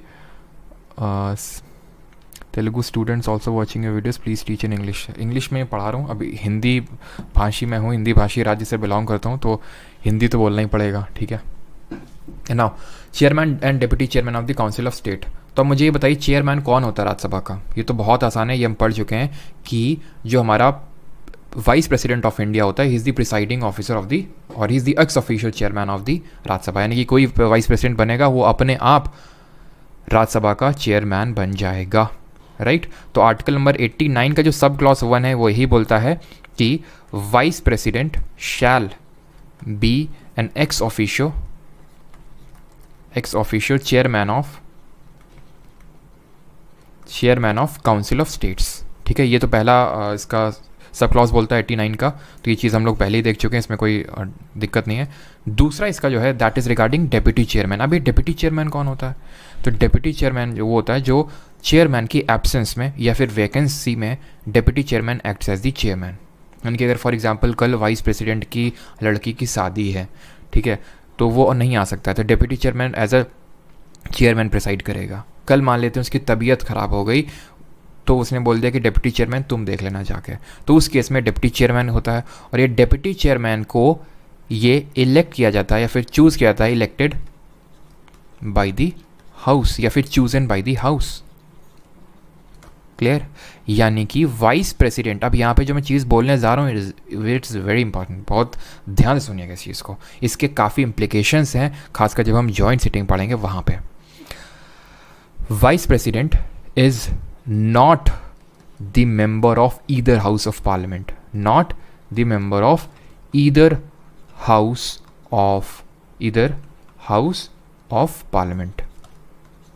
आपको हो सकता है अगर मैं स्टेटमेंट दे दूं कि vice president is the member of Rajya Sabha, आप लोग टिक लगा दोगे, गलत है ये चीज़। वाइस प्रेसिडेंट किसी भी हाउस का मेंबर नहीं है, डेप्यूटी चेयरमैन राज्यसभा का मेंबर है, क्लियर है ये चीज़, ठीक। तो ये दोनों क्लॉज हैं, पहला चेयरमैन और दूसरा आपका डिप्टी चेयरमैन के रिगार्डिंग। 90 बात करता है वैकेशन, रेजिग्नेशन और removal of office of deputy chairman. अब हम डिप्टी चेयरमैन का क्यों पढ़ रहे हैं, चेयरमैन का क्यों नहीं पढ़ रहे हैं? बिकॉज चेयरमैन का हम पढ़ चुके हैं। कौन है chairman? Vice president. Vice president में हमने अलग से पढ़ा था। वाइस प्रेसिडेंट का जरा हम रिकॉल करते हैं, सीट इनकी वैकेट कैसे हो सकती थी वाइस प्रेसिडेंट की, ठीक है। इनको रिमूव कैसे किया जा सकता था? वैकेट होने के इनके काफ़ी थे, एक तो ये खुद रेजिग्नेशन लेके दे दें, या तो इनको रिमूव कर दिया जाए, या तो इनकी डेथ हो जाए। ये सारे इंसिडेंसेस थे जहाँ से इनकी सीट वैकेट हो सकती थी, खाली हो सकती थी। रिमूवल कैसा हो रहा था वाइस प्रेसिडेंट का? लिख नहीं रहा हूँ, जल्दी से रिकॉल करिए। राज्यसभा में एक रेजोल्यूशन पास हो रहा था by effective majority, agreed two by simple majority by Lok Sabha को सिर्फ उसको पास करना था बाई सिंपल मेजॉरिटी। रेजिग्नेशन किसको दे रहे थे जरा बताइए, रेजिग्नेशन किसको दे रहे थे जल्दी से। अब यहाँ पे इनकी हम बात करते हैं वैकेशन, रेजिग्नेशन और रिमूवल की। तो वैकेशन वही सेम है कि अगर ये मेंबर नहीं है, ठीक है, अगर मान लेते हैं if he is not a member of council of state, he is not a member of council of state. जब आप कॉन्स्टिट्यूशन, अगर एक्चुअल कॉन्स्टिट्यूशन देखोगे तो वहाँ हर जगह council of state, council of state, council of state लिखा हुआ है। यहाँ पे मैं शॉर्ट में RS लिख रहा हूँ बिकॉज राज्यसभा वही सेम चीज़ है, ठीक है। तो if is not a member of Rajya Sabha, ठीक है, या इसने रिज़ाइन दे दिया है। अब रिज़ाइन किसको देगा, तो ये रिज़ाइन देगा डेप्यूटी चेयरमैन ऑफ राज्यसभा को, दैट इज़ वाइस प्रेसिडेंट को। ठीक है, resign by writing to chairman of Rajya Sabha, writing to chairman, और चेयरमैन कौन है हमारा, वाइस प्रेसिडेंट है। और अगर रिमूवल की बात आएगी तो रिमूवल होगा इनका by a majority of all the then members, of all the then members of the council, of the then members of the council. Members of the council से मेरा मतलब द मेंबर्स ऑफ राज्यसभा। अब इसको हम किस तरह की मेजॉरिटी बोलते हैं, इसको हम बोलते हैं इफेक्टिव मेजॉरिटी। ये इफेक्टिव मेजॉरिटी करके टर्म यूज़ नहीं किया गया कॉन्स्टिट्यूशन में। इफेक्टिव मेजॉरिटी तो हम ये बोलते हैं absolute majority, special majority, simple majority, effective majority होती है ऑल दी देन मेंबर्स।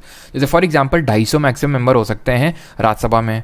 अभी मान लेते हैं कि इसकी करंट में 245 है वैसे, तो मान लेते हैं इसकी 10 सीट वेकेंट है मान लेते हैं, तो 240 इसका मेजॉरिटी का मतलब होता है divide by 2 and plus 1, that means 121, 121 अगर लोगों ने अप्रूव कर दिया रिमूवल के रेजोल्यूशन को तो ही स्टैंड्स रिमूव्ड, और ये रिमूव हो जाएंगे आपके कौन, डेप्यूटी चेयरमैन। तो आर्टिकल नंबर 90 सिर्फ डेप्यूटी चेयरमैन की बात करता है। और अगेन जिस तरह हमने बाकियों के रिमूवल के रेजोल्यूशन में देखा था, इसको भी 14 डेज़ का प्रायर नोटिस देना होगा। ये 14 डे बड़ा इंपॉर्टेंट है इसमें आपका पार्लियामेंट चैप्टर में, फिर हमारा जो कॉन्स्टिट्यूशन है खासकर पार्लियामेंट चैप्टर में। क्यों, क्योंकि 14 डेज़ का नोटिस प्रेसिडेंट को दिया जाना था, फिर हम सुप्रीम कोर्ट हाई कोर्ट जज देखेंगे, फिर यहाँ पे भी आपको वाइस प्रेसिडेंट के लिए भी ऐसा ही था, और 14 डेज़ का ही जब हम मनी बिल पढ़ेंगे तो वहाँ पे भी फिर ये 14 डेज़ आपका आने वाला है। अब आते हैं article number 91, power of deputy chairman or other persons to perform the duties of the office of or to act as chairman. पहले ये बताइए यहाँ तक किसी का कोई डाउट तो नहीं है, फिर आते हैं इस पर क्या पावर और ड्यूटी है डिप्टी चेयरमैन की। हाँ ओके ठीक, चलिए तो डाउट नहीं है, क्लियर, ठीक। तो अब आ जाते हैं पावर ऑफ डिप्टी चेयरमैन पे। क्या है पावर एज अ, अभी मैंने आपको बताया डिप्टी चेयरमैन का ऑफिस इसलिए रखा गया ताकि कल को अगर एब्सेंट या वेकेंट है हमारा चेयरमैन तो वो डिप्टी चेयरमैन के तौर पे एक्ट कर सके। लेकिन फॉर एग्जांपल मैं आपसे क्वेश्चन पूछता हूँ कि चेयरपर्सन, ठीक है, चेयरमैन एंड डिप्टी चेयरमैन दोनों ही एब्सेंट हो गए, ठीक है, दोनों ही चेयरमैन और डिप्टी चेयरमैन दोनों ही अगर एब्सेंट हो गए तो क्या होगा, क्या होगा। तो इस केस में क्या होता है, जो चेयरमैन होता है वो 10 मेंबर्स को हाउस में बिठा के रखता है, मतलब अपॉइंट करके रखता है एज अ पैनल ऑफ। ये कहीं पे भी कॉन्स्टिट्यूशन में मेंशन नहीं है, ठीक है, ये चीज़ जो आपको बता रहा हूँ कॉन्स्टिट्यूशन में कहीं पे मेंशन नहीं है कि ऐसा पैनल ऑफ चेयरपर्सन या पैनल ऑफ वाइस चेयरपर्सन करके होता है, ठीक है। तो panel of not more than 10 members panel of chairperson appoint करके रखता है कौन, राज्यसभा में जो चेयरमैन होगा वो। और इनमें से कोई एक मेंबर उठ के आएगा जब इन दोनों की एब्सेंसी होगी, उस केस में वो हाउस को प्रिसाइड करेगा। इज दैट क्लियर, ठीक है। तो यानी आप ये चीज़ समझ गए ना कि अगर चेयरमैन नहीं है, डेप्यूटी चेयरमैन भी वेकेंट है, नहीं, if the office of chairman is vacant and deputy chairman is also seat इसकी भी वेकेंट है, तो उस केस में क्या होगा, उस केस में हमारा पैनल ऑफ चेयरपर्सन से कोई एक मेंबर प्रिसाइड नहीं कर पाएगा। कुछ लोग अभिजीत की तरह माथा पकड़ लिए होंगे कि सर पगला गए हैं क्या आप, अभी तो बोल रहे हो जाएगा और अभी बोल रहे नहीं हो पाएगा। तो पगला नहीं गए, फिर से सुनो, ठीक है, फिर से देखो यहाँ पे क्या मैंने कुछ ऐसा डिफरेंट आपको लग रहा है, ठीक है। फिर से मैं दोनों स्टेटमेंट बोलता हूँ। अगर चेयरमैन और डिप्टी चेयरमैन दोनों ही एब्सेंट होंगे तो उस केस में इन 10 मेंबर्स जो पैनल ऑफ चेयरपर्सन जिसको बोलते हैं, जिसको चेयरमैन ने अपॉइंट करके रखा है, उनमें से कोई एक आएगा और सेशन को प्रिसाइड करेगा। मैं बोल रहा हूँ अगर चेयरमैन डिप्टी चेयरमैन अगर दोनों अगर आपके वेकेंट रहते हैं, तो सीट वेकेंट रहती हैं, तो उस केस में पैनल ऑफ चेयरपर्सन से कोई भी मेंबर आके प्रिसाइड नहीं कर सकता है, पावर ही नहीं है ये।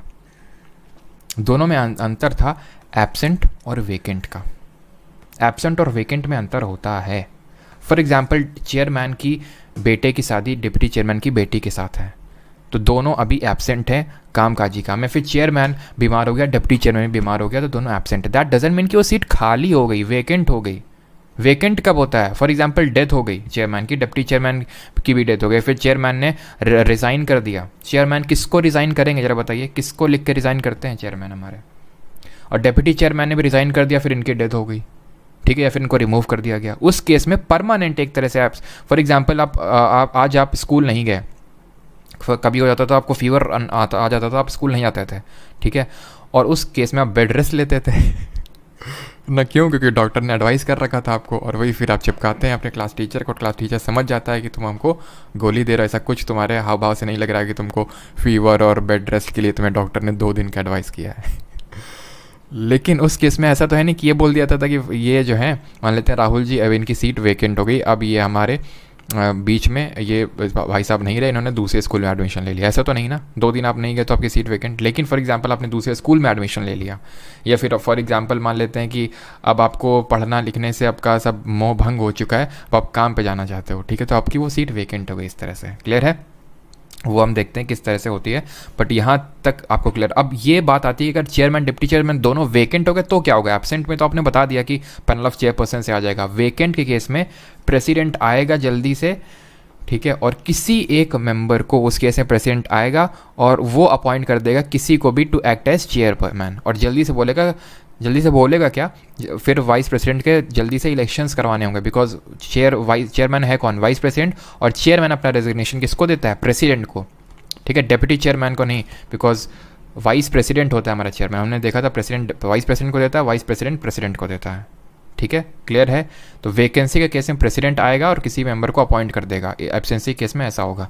अभी पैनल ऑफ चेयरपर्सन की फर्स्ट वेमेन कौन बनी है जो पैनल ऑफ चेयरपर्सन में अपॉइंट करी गई हैं? कोई बताएगा? First women to be appointed in the panel of chairperson in Rajya Sabha, she is Payyoli express PT Usha. ठीक, अगले क्वेश्चन पे आते हैं 92, सॉरी अगले आर्टिकल पे आते हैं, article number 92, and that talks about the chairman or the deputy chairman not to preside वाले resolution for his removal from office is under consideration. यानी कि अगर इनके खिलाफ रिमूवल का रेजोल्यूशन चल रहा है तो इनके पास इतनी पावर नहीं है कि ये जाके सेशन को प्रिसाइड करेंगे, इनसे बोलेगा आ जाओ बेटा नीचे उतर के आ जाओ घूम के आ जाओ जरा इधर पे ठीक है, तो इनको नीचे बिठाया जाएगा, नीचे मतलब सबके साथ बिठाया जाएगा कुर्सी में। अब ये उस कुर्सी उस राजगद्दी में नहीं बैठेंगे जहाँ पे इनके पास सेशन को एडजर्न करने का पावर था, किसी को रेस्टिगेट करने का पावर था, ये सारे पावर इनके छीने जा चुके हैं क्योंकि इनके रिमूवल का रेजोल्यूशन चल रहा है अभी। क्लियर है? और अब यहाँ पे जो इसका प्रोविज़न है, प्रोविज़न नंबर 292 का, वो बात करता है इनके राइट टू वोट की। अब बहुत ध्यान से समझना, क्या समझना कि 2 तरह की वोटिंग होती है पार्लियामेंट में। ठीक है, यहाँ पे आपको समझा रहा हूँ 2 तरह की वोटिंग होती हैं। The first kind of voting is voting at first instance, voting at first instance, और दूसरा होता है कास्टिंग वोट। कास्टिंग वोट, कोई भी मान लो चीज़ डिसाइड करनी है तो वोटिंग से होती है। ठीक है, लोगों से पूछा था कितने लोग सपोर्ट में, those who are in the support से yes, those who are in the opposition से नो, तो इस तरह से वोटिंग होती है। ठीक है, तो अगर मान लेते हैं कि फॉर एग्जांपल 60 लोगों ने बोला येस, 40 लोगों ने बोला नो, ठीक है, तो उस केस में जो 60 बोल रहे हैं वो हो जाएगा। ठीक है, अब बात ये आती है, और फॉर एग्जांपल मान लेते हैं कि इक्वालिटी ऑफ वोट हो जाएगी। अब 100 लोग वोट कर रहे थे और 50 ने बोला येस, 50 ने बोला नो। अब इस केस में क्या होगा, इक्वालिटी ऑफ वोट हो गई। तो उस केस में, in case of equality of vote, casting vote दिया गया हमारे प्रिसाइडिंग ऑफिसर्स को कि जब ऐसा हो तो आप अपना वोट डाल के मसले को सुलझा देना। ठीक है, आपका वोट डालोगे तो अपने आप जो 51 जिस भी साइड आप डालोगे वो बात मान ली जाएगी। प्रिसाइडिंग ऑफिसर को कास्टिंग वोट का पावर दिया गया है। तो ये एट फर्स्ट इंस्टेंस वाला पावर किसको, इन जनरल, जैसे कि ये हमारा प्रिसाइडिंग ऑफिसर है जो राजगद्दी बैठा हुआ, और ये सब इसके मान लेते हैं नीचे ये सब जो सदन के सदस्य वो लोग बैठे हुए, ये वोटिंग करते हैं एट फर्स्ट इंस्टेंस। ये तभी वोट करता है जब ज़रूरत पड़ती है कि भाई इक्वालिटी ऑफ वोट हो गया तब। ठीक, जब इनके रिमूवल का रेजोल्यूशन चल रहा होगा तो ये भाई साहब वहाँ के नीचे बैठ जाएंगे। अब इनके पास कौन सा वोट होगा, कास्टिंग वोट तो बिल्कुल नहीं होगा क्योंकि उस गद्दी पे जो बैठेगा उसी को कास्टिंग वोट है। तो इसका मतलब इनके पास फर्स्ट इंस्टेंस का होगा। ये बात आधी सत्य है, आधा सत्य आधा फसाना। कैसे? ये एट फर्स्ट, जब इनके रिमूवल का रेजोल्यूशन चल रहा होगा ना, तो लिख नहीं रहा हूँ, समझ लो कि डिप्टी चेयरमैन के पास तो एट फर्स्ट इंस्टेंस का वोट होगा लेकिन चेयरमैन के पास नहीं। सर ऐसा क्यों? ऐसा इसलिए, किस लिए? इसलिए because he is not a member of either house of parliament, यानी he is not a member of Rajya Sabha. वो राज्यसभा का मेंबर नहीं है। मेंबर्स को ही वोटिंग का पावर होता है, याद करो। ये जो हम भाई पावर ऑफ पढ़ रहे थे, ठीक है, पावर जब हम लोग पढ़ रहे थे तो ये चीज़ देखी थी ना कि जो मेंबर होते हैं सिर्फ उनको पावर होता है कि वोट डाल सकते हैं एट फर्स्ट इंस्टेंस वाला। तो ये भाई साहब इनके रिमूवल का रेजोल्यूशन चल रहा होगा तो वोट नहीं कर सकते हैं। ठीक। अब आते हैं 93 में, स्पीकर और deputy speaker of house of people. जिस तरह प्रिसाइडिंग ऑफिसर होता है हमारा राज्यसभा में चेयरमैन, उसको असिस्ट करने के लिए फिर जब वो नहीं होता है तो डिप्टी चेयरमैन होता है, उसी तरह लोकसभा में होता है हमारा स्पीकर और डिप्टी स्पीकर। ठीक है, स्पीकर यानी अध्यक्ष और इसको डिप्टी स्पीकर को बोलते हैं उपाध्यक्ष। अच्छा, हम लोगों ने पढ़ा था कि फर्स्ट स्पीकर कौन था, फर्स्ट स्पीकर ऑफ लोकसभा। वैसे तो ये सारी चीज़ें आई होप एमसीक्यू में हम लोग करेंगे, बट फिर भी आप अभी बता दीजिए आप। ठीक है, तो ये कहाँ पे होते हैं आपके, दोनों लोकसभा में होते हैं। ठीक है, लिखा भी हुआ है हाउस ऑफ पीपल। ठीक है, लोकसभा में। अब बात ये आती है कि उस केस में, वहाँ के राज्यसभा केस में तो चेयरमैन बन गया था, जो वाइस प्रेसिडेंट था वो अपने आप चेयरमैन बन गया था राज्यसभा में।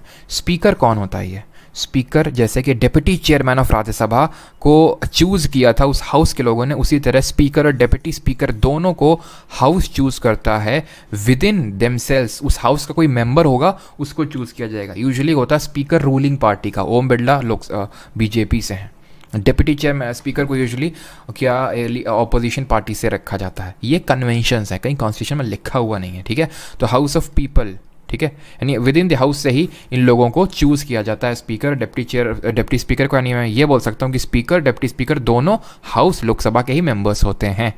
Unlike in the case of Rajya Sabha, जहाँ पे चेयरमैन किसी भी हाउस का मेंबर नहीं है, यानी कि वो राज्यसभा का भले प्रिसाइड कर रहा है लेकिन उस हाउस का मेंबर नहीं है। ठीक है, और जब वो प्रिसाइड कर रहा है राज्यसभा का चेयरमैन, तो वो उसको सैलरी कौन सी मिल रही है, सैलरी जो वाइस प्रेसिडेंट वाली है वो आपको सैलरी उसकी मिल रही है। ठीक है, 94 क्वेश्चन पे, सॉरी अगेन क्वेश्चन बोल रहा हूँ, 94 आर्टिकल पे आते हैं। Vacation and designation and removal from offices of speaker and deputy speaker, इन लोगों का रिमूवल और सारी चीज़ें दी हुई हैं। तो रिमूवल किस तरह से हो सकता है, फिर सीट इनकी किस तरह से हो सकती है वैकेट, या तो ये हाउस के मेंबर नहीं है पहली चीज़। ठीक है, they shall vacate the office if they cease to be a member of the house of people, that is Lok Sabha, अगर वो हाउस के मेंबर नहीं है। दूसरा प्रोविजन ये बोलता है कि ये अगर रिज़ाइन कर दें, ठीक है, रिज़ाइन कर दें। अभी रिज़ाइन पता है किस तरह से करते हैं, रिजिग्नेशन इनका देख लो। स्पीकर जो होता है वो डेप्यूटी स्पीकर को अपना रेजिग्नेशन देता है, और जो डेप्यूटी स्पीकर है वो अपना रेजिग्नेशन स्पीकर को देता है। नहीं, दोनों आपस में मैनेज कर लेते हैं। जिस तरह प्रेसिडेंट और वाइस प्रेसिडेंट कर लेते हैं, प्रेसिडेंट वाइस प्रेसिडेंट को देता है, वाइस प्रेसिडेंट प्रेसिडेंट को देता है, उसी तरह स्पीकर डिप्टी स्पीकर को, डिप्टी स्पीकर स्पीकर को दे देता है। ठीक है, या तो ये क्या इनको रिमूव कर दिया जाए। रिमूव किस तरह से होगा, again effective majority, that is all the then members of the house. ठीक है, तो इफेक्टिव मेजॉरिटी से ही इनको रिमूव किया जाता है। ठीक है, और अगेन यहाँ पे 14 डेज का आपको नोटिस देना होगा। अब यहाँ पे एक चीज़ लिखी हुई है कि स्पीकर, इसी मतलब आपका आर्टिकल में लिखा हुआ है कि speaker shall not Venkat his office, shall not Venkat his office until immediately, ये अभी मैं आपको मतलब भी समझाता हूँ, until immediately before the first meeting of the house, until immediately before the first meeting of the house। इसका मतलब ये होता है कि अगर आज लोकसभा डिसॉल्व हो गई मान लेते हैं, तो स्पीकर भी एकदम कुर्सी छोड़ के नहीं भाग जाएगा। क्यों नहीं भागेगा, तब तक नहीं भागेगा जब तक कि नई लोकसभा नहीं आ जाती है, तब तक। तो स्पीकर तब तक कब तक रहेगा, until immediately before the first meeting of the house. तो जो अगला वाला लोकसभा आएगा उसका जब फर्स्ट मीटिंग बस शुरू होने वाला, तो तुरंत वो हट जाएगा और उनका खुद का एक नया फिर से स्पीकर आ जाएगा। ठीक है, और वो किस तरह के स्पीकर होते हैं अभी हम देखेंगे। तो ये चीज़ आपको क्लियर होनी चाहिए कि इमीडिएटली रिजाइन नहीं करता speaker, immediately before the first meeting of the house करता है। इमीडिएटली कब करता है, before the first meeting of the house, but not immediately after the end of the existing Lok Sabha. I hope ये चीज़ आपको क्लियर होगी। अब बात कर लेते हैं आर्टिकल नंबर 1995 की, पावर ऑफ डिप्टी स्पीकर। और अब यहाँ पे छोटे छोटे आर्टिकल हैं, ठीक है, और यहाँ तक नहीं होगा तो हम आर्टिकल नंबर 100 तक कर लेंगे। ठीक है, आर्टिकल नंबर 100 तक कर लेंगे और उसके बाद हम लोग कल के लेक्चर में देखेंगे। ठीक है, अब छोटे छोटे यहाँ के, तो यहाँ पे पावर दिए गए हैं डिप्टी स्पीकर और other person to perform duties of the office और to act as speaker. Again दो चीज़ें हैं। अब डिप्टी स्पीकर नहीं होगा तो डिप्टी स्पीकर स्पीकर की जगह होगा, चाहे डिप्टी स्पीकर की सीट एब्सेंट हो या वेकेंट हो, दोनों का मतलब आपको पता है। ठीक, लेकिन अगर स्पीकर भी नहीं है, ठीक है, और डिप्टी स्पीकर भी नहीं है उसको प्रिसाइड करने के लिए, तो अगेन दो ऑप्शन खुल जाते हैं। ये देखना कि ये क्या दोनों एब्सेंट है या फिर वेकेंट है। अगर एब्सेंट वाला केस है तो यहाँ पे स्पीकर जो है नॉट मोर देन 10 पर्सन को panel of vice chairperson appoint करके रखता है। पैनल ऑफ स्पीकर मत समझना कि वहाँ पैनल ऑफ चेयरपर्सन तो यहाँ पे पैनल ऑफ स्पीकर होगा, नहीं, पैनल ऑफ वाइस चेयरपर्सन इसको बोलते हैं, पैनल ऑफ वाइस चेयरपर्सन। उनमें से कोई एक जाके एब्सेंसी में प्रिसाइड करेगा। वैकेंसी में अगर बात करें, वैकेंट जब आपकी सीट होगी, यानी कि जब स्पीकर की भी सीट वैकेंट है, डिप्टी स्पीकर की भी सीट वैकेंट है, उस केस में अगेन यहाँ पे प्रेसिडेंट आएगा और प्रेसिडेंट उनमें से किसी एक मेंबर को उस गद्दी पे बिठा देगा और जल्दी से फिर से बोलेगा उससे कि आप चूज़ कर लो अपने हिसाब से कि आपका स्पीकर अब नया कौन होना चाहिए, बिकॉज हाउस ही चूज़ करता है। वाइस प्रेसिडेंट में तो पूरा इलेक्शन हो रहे थे, हमने देखा था, यहाँ पे हाउस आपका चूज़ कर रहा था। तो एक चीज़ ये ध्यान रखिएगा कि स्पीकर और जो डेप्यूटी स्पीकर हैं ये अलग से कोई ओथ नहीं लेते हैं। They do not subscribe to any different और टू एनी स्पेशल ओथ। क्यों? क्योंकि ये हाउस के मेंबर हैं। जब ये हाउस के मेंबर बने होंगे तो इन्होंने अपने आप उस हाउस के मेंबर की ओथ ले ली होगी, तो इसके अलग से कुछ ओथ लेने की ज़रूरत नहीं है। जब हाउस के मेंबर बने होंगे उसी ओथ से इनका काम चल जाएगा। क्लियर है यहाँ तक सभी को? किसी को कोई दिक्कत? ठीक। और पैनल ऑफ चेयरपर्सन और जो वाइस चेयरपर्सन बताइए, ये आपका कॉन्स्टिट्यूशन में आर्टिकल में नहीं ली, कॉन्स्टिट्यूशन में ये लिखा हुआ है कि एज पार्लियामेंट में डिसाइड, पार्लियामेंट ने ही डिसाइड किया था। फिर 96 पे आते हैं। Speaker and deputy speaker not to preside while resolution for removal from office is under consideration. वही सेम चीज़, ये दोनों गद्दी में बैठे हुए हैं, ठीक है। और एक चीज़, चलिए अभी उसको क्लियर करता हूँ। जैसे स्पीकर जी गद्दी में बैठे हुए हैं, इनका रिमूवल का रेजोल्यूशन चल रहा है, तो इनसे बोला जाएगा बेटा आ जाओ नीचे, तो आ जाओ जरा, ठीक। अब ये डिप्टी स्पीकर कहाँ बैठता है? डिप्टी स्पीकर क्या बगल में कुर्सी डाल के, छोटी कुर्सी डाल के बैठता है क्या? नहीं। Deputy speaker is like any other member of the house when the speaker is presiding in the house. Same goes with the Rajya Sabha. Deputy chairman is like any other member of the house when the chairman is presiding the house. Deputy speaker की power इस गद्दी पे तब बैठेंगे जब speaker नहीं होगा। Deputy chairman in the case of Rajya Sabha इस गद्दी पे तब बैठेंगे जब चेयरमैन नहीं होगा, ठीक। अब इनके जब रिमूवल का रेजोल्यूशन चल रहा होगा ना, मान लेते हैं कि स्पीकर का चल रहा है, अब डिप्टी स्पीकर का रिमूवल का रेजोल्यूशन कब चलेगा? वैसे तो यहाँ देखो, स्पीकर का मान लेते हैं रिमूवल का रेजोल्यूशन चलेगा, ये यहाँ के बैठेंगे और इनके पास अब वोटिंग एट फर्स्ट इंस्टेंस और वोट कास्टिंग वोट होंगे कि नहीं होंगे बताइए? अब मैं तुरंत बोल रहा हूँ कि दोनों होंगे, वोटिंग एट फर्स्ट इंस्टेंस भी होगा, कास्टिंग वोट भी होगा। क्यों? क्योंकि ये चेयरमैन ऑफ राज्यसभा के पास क्यों नहीं था? क्योंकि वो मेंबर ऑफ राज्यसभा नहीं था, ये तो है ना। तो इसके पास वोटिंग एट फर्स्ट इंस्टेंस होगा इस केस में जब यहाँ बैठेगा। जब इस गद्दी पे बैठा है तो सिर्फ casting vote, no voting at first instance, because आप ऊपर बैठे हुए हैं, आपके पास जब इक्वालिटी ऑफ वोट होगा तभी आपको वोट डालने का मौका मिलेगा, कास्टिंग वोट। लेकिन अगर आप जब यहाँ बैठे हो तो कास्टिंग वोट आपके पास पावर नहीं है, वोटिंग एट फर्स्ट इंस्टेंस है। कास्टिंग वोट किसके पास है? जो इस गद्दी पे बैठा हुआ है। अगर डिप्टी स्पीकर बैठा हुआ तो ये मान लेते हैं स्पीकर नहीं है, डिप्टी स्पीकर गद्दी पे बैठे हुए हैं। अब डिप्टी स्पीकर के खिलाफ मान लेते हैं रिमूवल का रेजोल्यूशन चल रहा है, तो वो यहाँ आके उतर के बैठेंगे और इनके पास फर्स्ट इंस्टेंस का ही वोट रहेगा, कास्टिंग वोट का नहीं। फॉर एग्जाम्पल मान लेते हैं कि स्पीकर यहाँ बैठे हुए हैं, स्पीकर यहाँ पे गद्दी पे बैठे हुए, इनके खिलाफ कोई रिमूवल का रेजोल्यूशन नहीं चल रहा है, ना ही डिप्टी स्पीकर के खिलाफ कोई रिमूवल का रेजोल्यूशन चल रहा है। अब डिप्टी स्पीकर के पास कौन सा वोट होगा? तो अभी तो मैंने बोला कि when the house is presided bye speaker, deputy speaker is like any other member of the house. तो एनी अदर मेंबर हाउस की तरह इनके पास वोटिंग एट फर्स्ट इंस्टेंस ही होगा जब तक ये स्पीकर की गद्दी पे नहीं बैठे हैं। आई होप सारी चीज़ें क्लियर हैं। 97 पे आते हैं। यहाँ पे सैलरीज और अलाउंसेस लिखा हुआ है चेयरमैन और डिप्टी चेयरमैन, स्पीकर और डिप्टी स्पीकर का, ठीक है। सैलरी इन लोगों को कितना भत्ता वगैरह मिलेगा वो लिखा हुआ है, नॉट दैट मच इंपॉर्टेंट।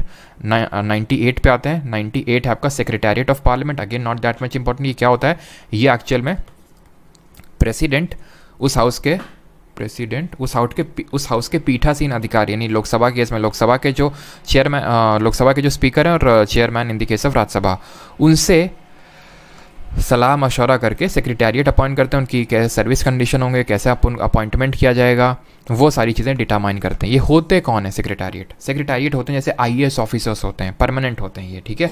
तो वो लोग इनको असिस्ट करने का काम करते हैं सब। जो एक तरह से वो जो सेक्रेटेरिएट होता है ना, वो कैबिनेट सेक्रेटरी रैंक का होता है बंदा, वो एक तरह से प्रिसाइडिंग ऑफिसर को असिस्ट करता है उसके मैटर्स पे, ठीक है। तो एक IAS ऑफिसर होता है, बस इसमें ज़्यादा याद नहीं रखना। बस सेक्रेटेरिएट है 98 में। 99 पे आते हैं। ओथ और एफर्मेशन बाय मेंबर्स, शपथ के बारे में दिया है। शपथ कौन दिलाता है? शपथ के रिगार्डिंग आर्टिकल नंबर 19 में ये लिखा हुआ है कि या तो प्रेसिडेंट दिलाएगा, ठीक है, यानी कि they subscribe an oath before the president और some person appointed in that behalf by president, यानी कि या तो वो दिलाएगा या फिर जिसको उसने अपॉइंट किया है वो दिलाएगा। एक्चुअल में वो दिलाता नहीं है, उसके लिए वो कर देता है प्रोटेम स्पीकर को अपॉइंट। ठीक है, वो क्या करता है, वो प्रोटेम स्पीकर, और ठीक है हाँ, वो प्रोटेम स्पीकर को अपॉइंट कर देता है। Who is this pro tem speaker, ये एक नया कौन सा टाइप ऑफ स्पीकर आ गया भाई, अभी तो स्पीकर डिप्टी स्पीकर पढ़ा था, प्रोटेम स्पीकर कौन है। तो जब नई लोकसभा का गठन होता है तो जो नई लोकसभा आती है उनको शपथ दिलाने के लिए एक टेम्प्रेरी स्पीकर को अपॉइंट कर दिया जाता है, जिसके पास सारी स्पीकर वाली पावर रहती हैं बट टेम्प्रेरी, यानी कि शॉर्ट टर्म के लिए। कितने टर्म के लिए, जैसे ही शपथ दिला देगा ना सबको, प्रेसिडेंट बोलेगा कि प्रोटेम स्पीकर बेटा उतरा उधर से साइड आ जाओ, और हाउस से बोलेगा कि अब आप लोग अपना एक परमानेंट स्पीकर चुन लो। ये प्रोटेम स्पीकर प्रेसिडेंट किसको चुनता है, अपनी मर्जी से, यूजुअली सीनियर मोस्ट जो मेंबर होता है उसको, जो सीनियर मोस्ट, ये फ्रेंच प्रैक्टिस से लिया हम लोगों ने कि सीनियर मोस्ट को अपॉइंट करते हैं एकदम से। तो प्रोटेम स्पीकर ये टेम्प्रेरी स्पीकर होता है जिसका काम ओथ दिलाने होता है। ठीक है, इसका काम सिर्फ ओथ दिलाने का होता है, जो newly oath to newly elected Lok Sabha. ठीक है, न्यूली इलेक्टेड मेंबर्स या फिर लोकसभा। ठीक है, या तो प्रेसिडेंट दिलाएगा या फिर कोई अदर पर्सन, ये लिखा हुआ 99 में, बट दिलाता कौन है यूजुअली, जैसे कि अगर हम लोकसभा के केस में देखें तो तुरंत जो अपॉइंट होते हैं उनको प्रोटेम स्पीकर। इस प्रोटेम स्पीकर को असिस्ट करने के लिए 2 लोग देता है, खैर उतना हमें डीप में नहीं पढ़ना है। 100 पे आते हैं, आर्टिकल नंबर 100 यानी कि 100 किसकी बात करता है। तो 100 जो अभी मैं वोटिंग की बात कर रहा था ना, voting at first instance, casting vote, ये सब इसमें लिखा हुआ है।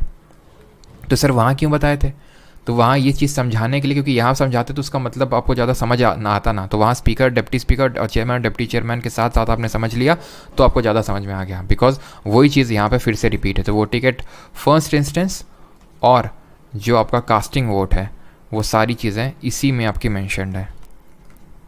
कास्टिंग वोट कब होता है, जब इक्वालिटी ऑफ वोट होता है, बट इसके बियॉन्ड भी काफ़ी चीज़ें हैं। ये तो इसका सब क्लॉज 1 और सब क्लॉज 2 में ही ख़त्म हो जाता है, बट सब क्लॉज 3 और सब क्लॉज 4 इंपॉर्टेंट चीज़ों की बात करते हैं। सब क्लॉज 3 इसका बात करता है, दैट इज़ कोरम। किसके बारे में बात करता है, quorum. What is this quorum, इसको बोलते हैं हिंदी में गण पूर्ति। ठीक है, गण पूर्ति। अभी गण पूर्ति क्या होती है, तो ये होता है quorum, minimum number of members, minimum number of members required to carry on the proceedings of the house, required to carry on the proceedings of the house। एक हमारा दोस्त था, उसको हम कैडी करके बुलाते थे, पता नहीं वो कुछ मेरठ साइड का था आई थिंक, तो मेरठ साइड में आई थिंक कैडी वर्ड का कुछ ज़्यादा यूज़ होता है। भाई क्या कैडी चीज़ है ये मतलब कोई, जैसे कि कोई चीज़ खरीदी हम लोगों ने तो कि कितनी भाई कैडी चीज़ है, कितना कैडी टेस्ट है, आप कुछ अलग तरह से इसको मत रिलेट करिएगा, लेकिन वो बंदा वो अलग तरह से भी रिलेट करके हम लोगों के मज़े करवाता था, इसलिए उसका नाम फिर हम लोगों ने कैडी रख दिया था। ठीक है, तो minimum number of members required to carry on the proceeding of the house. इसको मैं सिंपल टर्म से समझाता हूँ। फॉर एग्जाम्पल मान लेता हूँ कि टोटल 4000 स्टूडेंट्स हैं। ठीक है, मान लेते हैं टोटल 4000 स्टूडेंट हैं जो पॉलिटी पढ़ना चाहते हैं, फिर पॉलिटी के लोग मान लेते हैं कि कोर्स में है, मान लेते हैं फॉर एग्जांपल मान लेते हैं। तो उसमें से अगर यहाँ पे मैं बोल दूँ कि अगर इसके 1/10 मेंबर नहीं आएंगे, यानी कि अगर 400 मेंबर लाइव क्लास में पढ़ने नहीं आएंगे तो मैं उस दिन क्लास नहीं लूँगा। यही है आर्टिकल नंबर 103 में, और 4 बात करता है इस चीज़ की। किस चीज़ की, कि ये कौन बोलेगा कि अगर इतने लोग नहीं आएंगे तो हम नहीं क्लास चलाएंगे, ये बोलता है आर्टिकल नंबर 100 सब क्लॉज 4। ठीक है, 100 सब क्लॉज 4, नहीं सर दिल्ली से हैं, अच्छा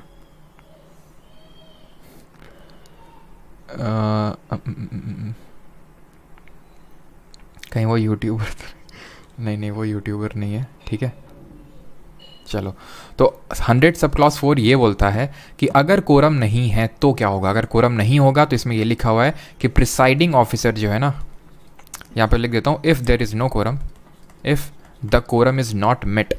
अच्छा ये बताइए, एक मैं आपसे क्वेश्चन पूछता हूँ, कोरम में हम प्रिसाइडिंग ऑफिसर को इंक्लूड करेंगे या नहीं करेंगे।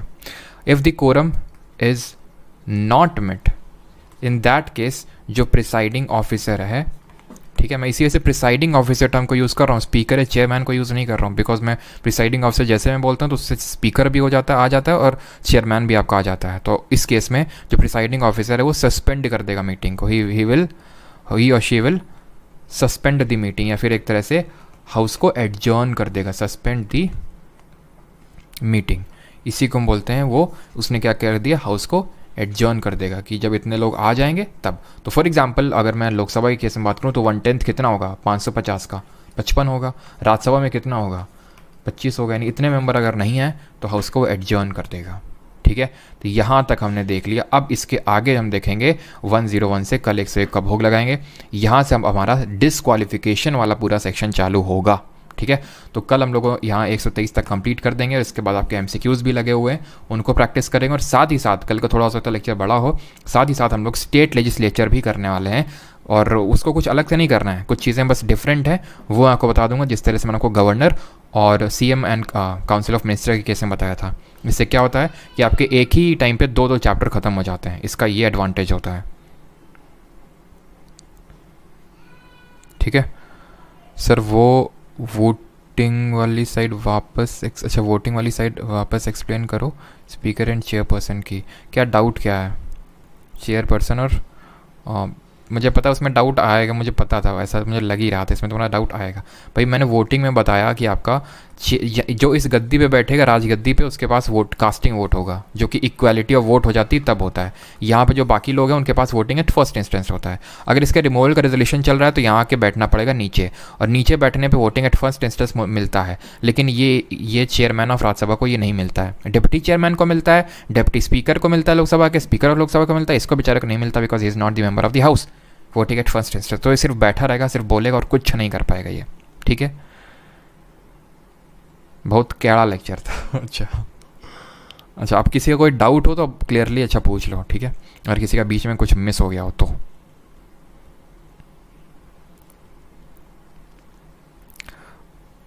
आप भी कैड़े पॉइंट मारते हो। अच्छा आ गया मौत का फरमान, एमटीएस रिजल्ट 2020 आउट। अच्छा ये मौत का फरमान होता है। नौबस्ता से है हमारी नगरी से, और जितना मैं देख पा रहा हूँ तुमने जेके टेम्पल का फ़ोटो लगा रखा है, क्यों है ना? डिप्टी स्पीकर को कैसे appoint? He is chosen, Snehal Malik, he is chosen by the house like speaker is chosen.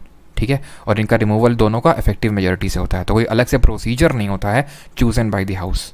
ठीक है, यूजुअली वो होता है आपका सर ये बिल वगैरह। हाँ क्या नाम है, टी कोई बहुत ऊपर कमेंट भाग रहा है। Whether a bill is money bill और not is decided by speaker. बिल्कुल, ये हम लोग कल चीज़ें देखेंगे। ठीक है, और स्पीकर के केस में ये भी मतलब डिफरेंट पार्लियामेंट्री कमिटीज़ होती हैं, वो पार्लियामेंट कमिटीज़ चैप्टर में पढ़ेंगे।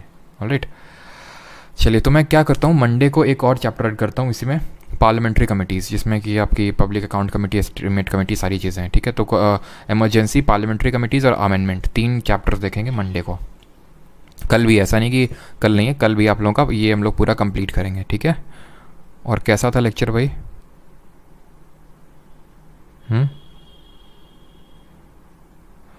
इस लोकसभा डिज़ोल्व होने से री इलेक्शन होता है क्या? बिल्कुल, अगर आपका डिज़ोल्व हो जाएगा लोकसभा, फिर से चुनाव होंगे, फिर से नई लोकसभा आएगी। Good night sir Arjun Tiwari, good night बेटा।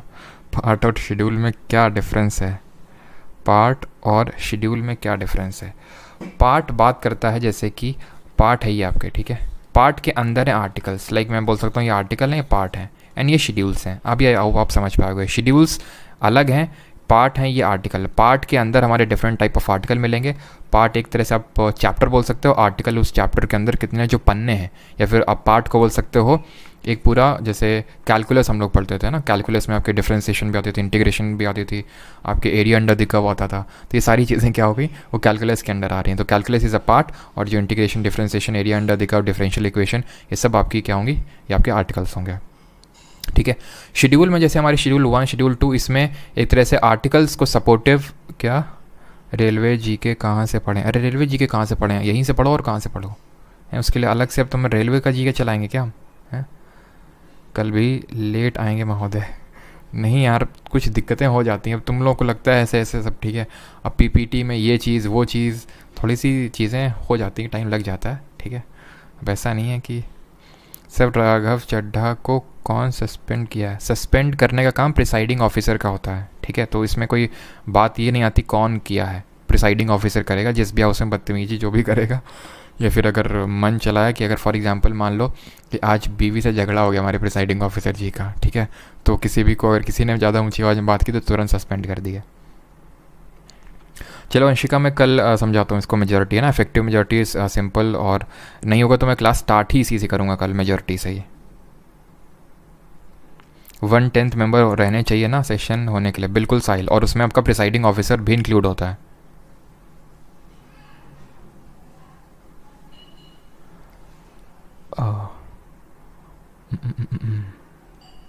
और किसी का casting vote and first instance का मतलब होता है जो मेंबर्स के पास होता है वोट। कास्टिंग वोट होता है जो राजगद्दी पे बैठा है, नहीं तो जो हाउस को प्रिसाइड कर रहा है उसके पास होता है।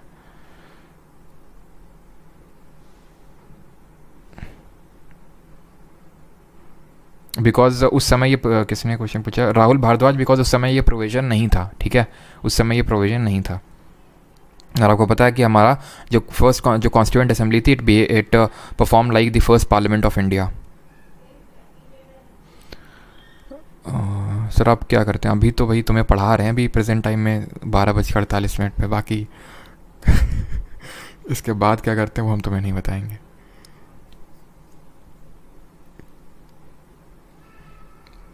999 वाला बैच समझा दीजिए। समझा दीजिए मतलब क्या समझाने से बैच में भाई?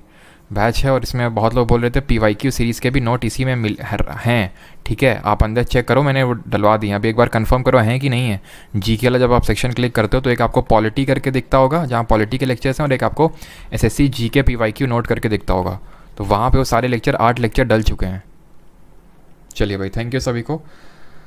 मिलते हैं निट्टू सीरीज़ में 7 PM पे, ठीक है। 7 PM पे निट्टू सीरीज़ होगी आपके, आई थिंक पहले 6 PM पे होती थी ना। चलो देखते हैं जैसा होता है, तो 6 PM पे फिर 7 PM पे। 6 PM पे कोशिश करते हैं, 6 PM पे उसको मैं रीशेड्यूल करता हूँ, 6 बजे शाम को रखते हैं, बिकॉज थोड़ा सा फिर लेट हो जाता है, लेट तक चलता है लेक्चर वो, इसलिए है ना। चलिए थैंक यू सभी को, मिलते हैं शाम को।